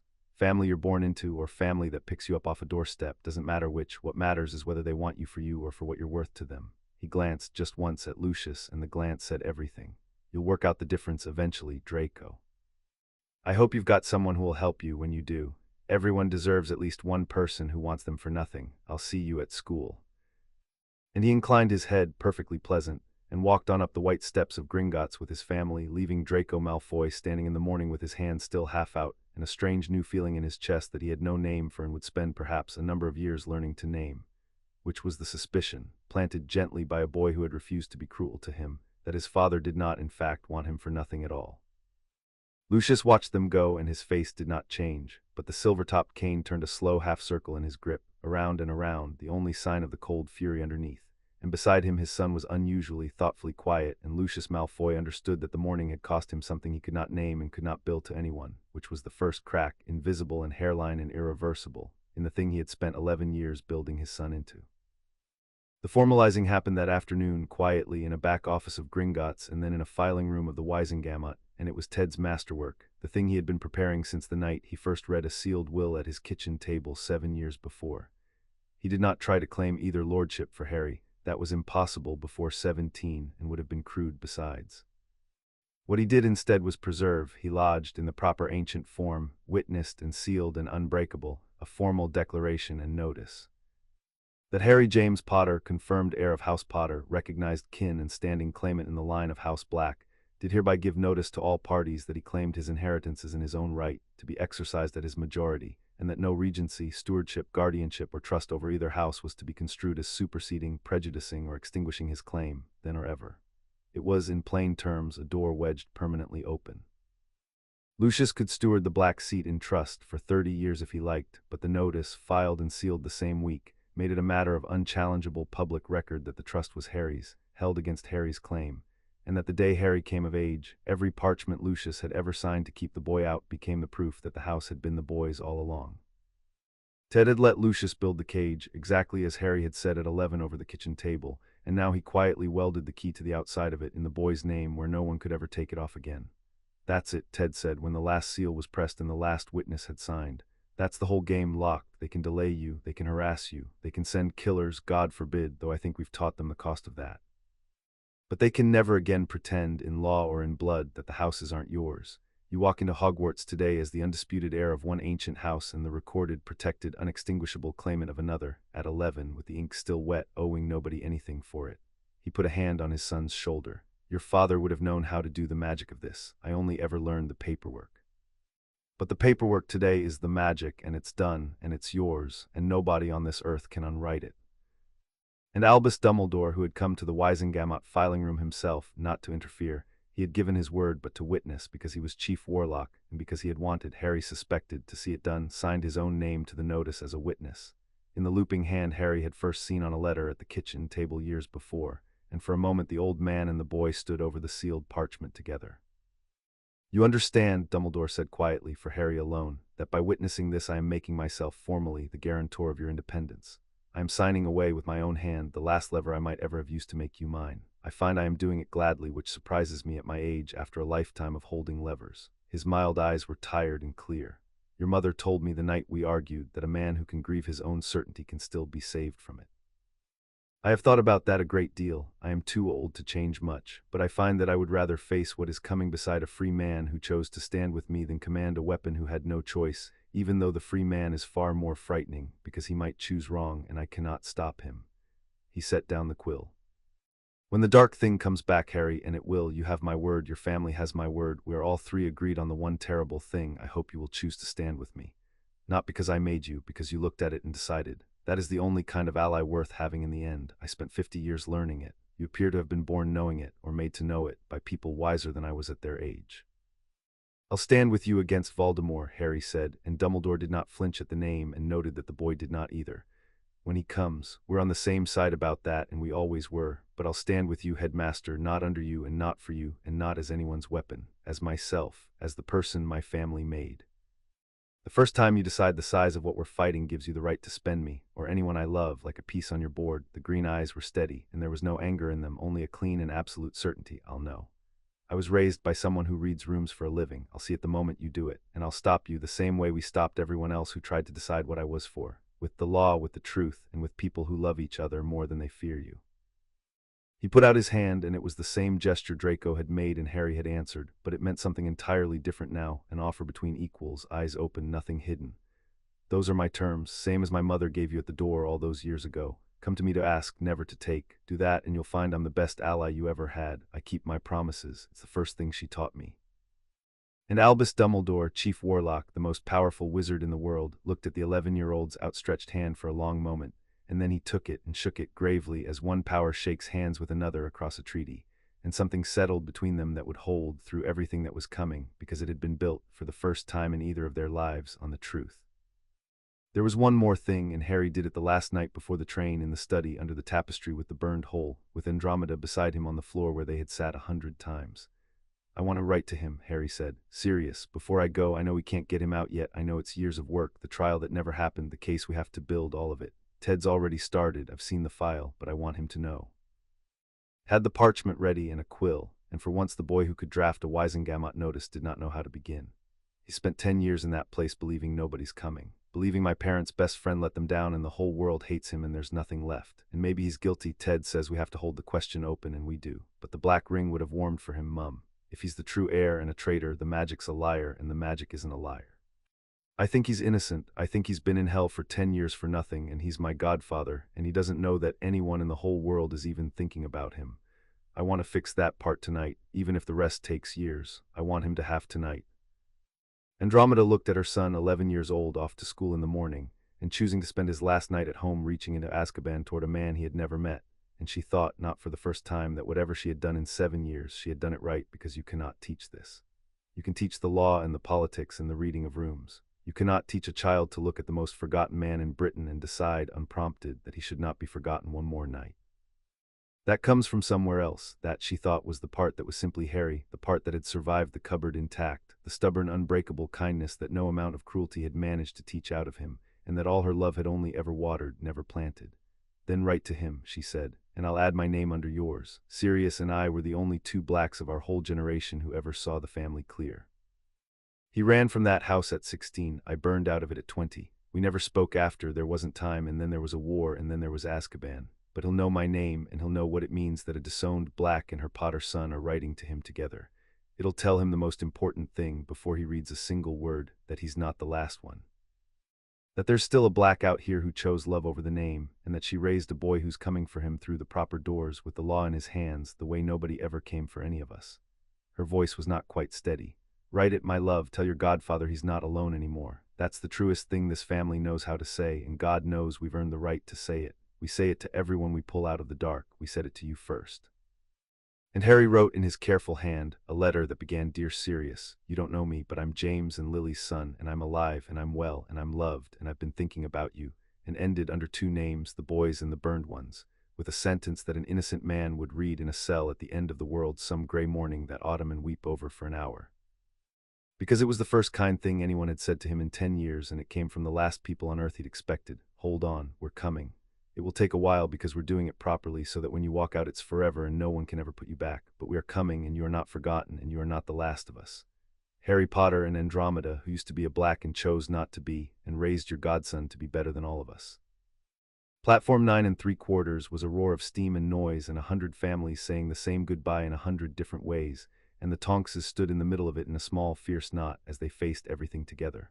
Right, said Tonks, scarlet-robed and bright-eyed and refusing absolutely to cry, gripping her brother by both shoulders. Listen to me, because I'm an Auror now and you have to do what I say. Get sorted wherever the hat puts you, and don't let anyone tell you one house is better than another. That's rubbish. I've arrested wizards from all 4.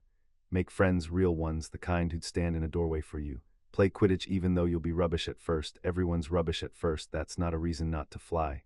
Write to Mum every week or she'll pretend she's fine and she won't be. And her voice finally wobbled and her hair flushed through 3 colors at once. And remember, you've got a sister who arrests people for a living. So if anybody at that castle gives you trouble, you tell me, and I will come and be extremely professional at them. Deal, deal, Harry said and hugged her hard. The both of them passed pretending, and she scuffed his hair as she'd done since he was 4 and turned her face away and lost the battle with her eyes entirely.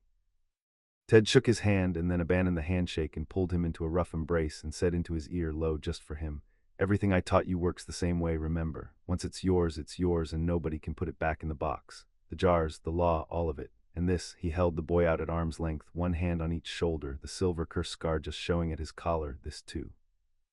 This is yours now, the family, the being loved, all of it, and you carry it into that castle with you, and there's not a soul on this earth, not Dumbledore, not Malfoy, not the dark thing itself, who can ever take it back out of you. You're full, son, you go in full. That's the whole of what we did. Your mum and Dora and I, we filled you all the way up so the world would never find an empty place to pour itself into. Go and be exactly who you are. We'll leave the light on. And he stepped back, blinking hard, the best father a doorstep orphan had ever stumbled into, and gripped his wife's hand. And then it was Andromeda last, as it always fell to her to be last, the one who had started it all on a Tuesday 7 years before when a thread tugged under her breastbone and said mine. She did not give him a speech. She had given him all the speeches over 7 years, every one she had, and they were all inside him now where they belonged. She only took his face in both her hands, as she had in a cupboard in Surrey when he was 4 and bracing to be hit, and she looked at him, the heir of 2 houses, the boy the world had never planned for her son, and she said the only thing left that mattered. First a son, she said, always, whatever you become out there, and you're going to become something enormous, my love, I've always known it, the whole world's about to find out, you come home to this. To being just ours, just Harry, just a boy we love for nothing at all. You will never in your life have to earn a single thing from this family. You earned all of it the night you put your hand in mine and trusted a stranger because she promised. That was the bravest thing anyone in this family ever did, and you did it at 4, half-starved, with no reason in the world to believe a promise, and you've been keeping faith with it ever since, and so have we, and that's what we are. People who keep the promise. She kissed his forehead over the scar as she had 10,000 nights.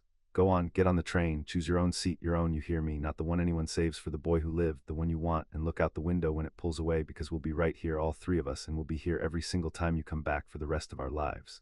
The bowl will always be full, the light will always be on, now go and be the thing we made, go and stand in the doorway, we'll be behind. We always will, and Harry Potter, 11 years old, heir of House Potter and standing claimant of House Black, raised out of a cupboard into a love so total it had become its own kind of magic, hugged his mother once, fierce and wordless, and then turned and climbed onto the scarlet train with his trunk and his snowy owl and his holly wand and the whole of himself intact, and found a compartment and chose, deliberately, his own, the one he wanted, a window seat facing back the way they'd come. The whistle blew, the great train heaved and gathered and began to roll, and Harry put his hand flat against the cold glass, and on the platform 3 people he would have died for raised their hands and did not pretend not to be crying. The scarlet auror and the scarred clerk and the woman who used to be a black and chose instead to be a mother, and they grew small and smaller and the steam took them and were gone. He did not feel the lurch of loss he had braced for his whole life. He had braced since he was 4 against the moment the good thing was taken away, because in his first life the good things were always taken away. But this was different, and he understood the difference now, all the way down, in the place the cupboard had hollowed out and his family had filled. This was not the good thing being taken. This was him carrying the good thing with him, into the world, intact, unbreakable, the light left on behind him and the bowl still full and 3 people who would be standing on that platform every time the train brought him back. He was not leaving home. He had finally become someone who carried home inside him, where no one could ever lock it in a cupboard again.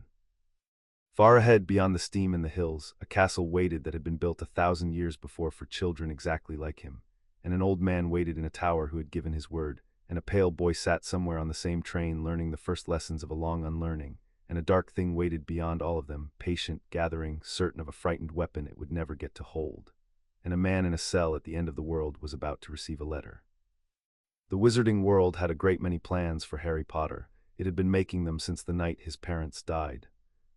And not one of those plans, not Dumbledore's careful weapon, not Malfoy's cleared board, not Voldemort's marked equal, not the whole roaring machinery of prophecy and politics and ancient blood, had ever once accounted for the only thing that actually mattered, the thing a thread under a woman's breastbone had known on a Tuesday 7 years before, and that the rest of them were all, each in their turn, about to discover to their very great surprise. He was loved. He was whole. He was his own. And he was coming. Chapter 7 End.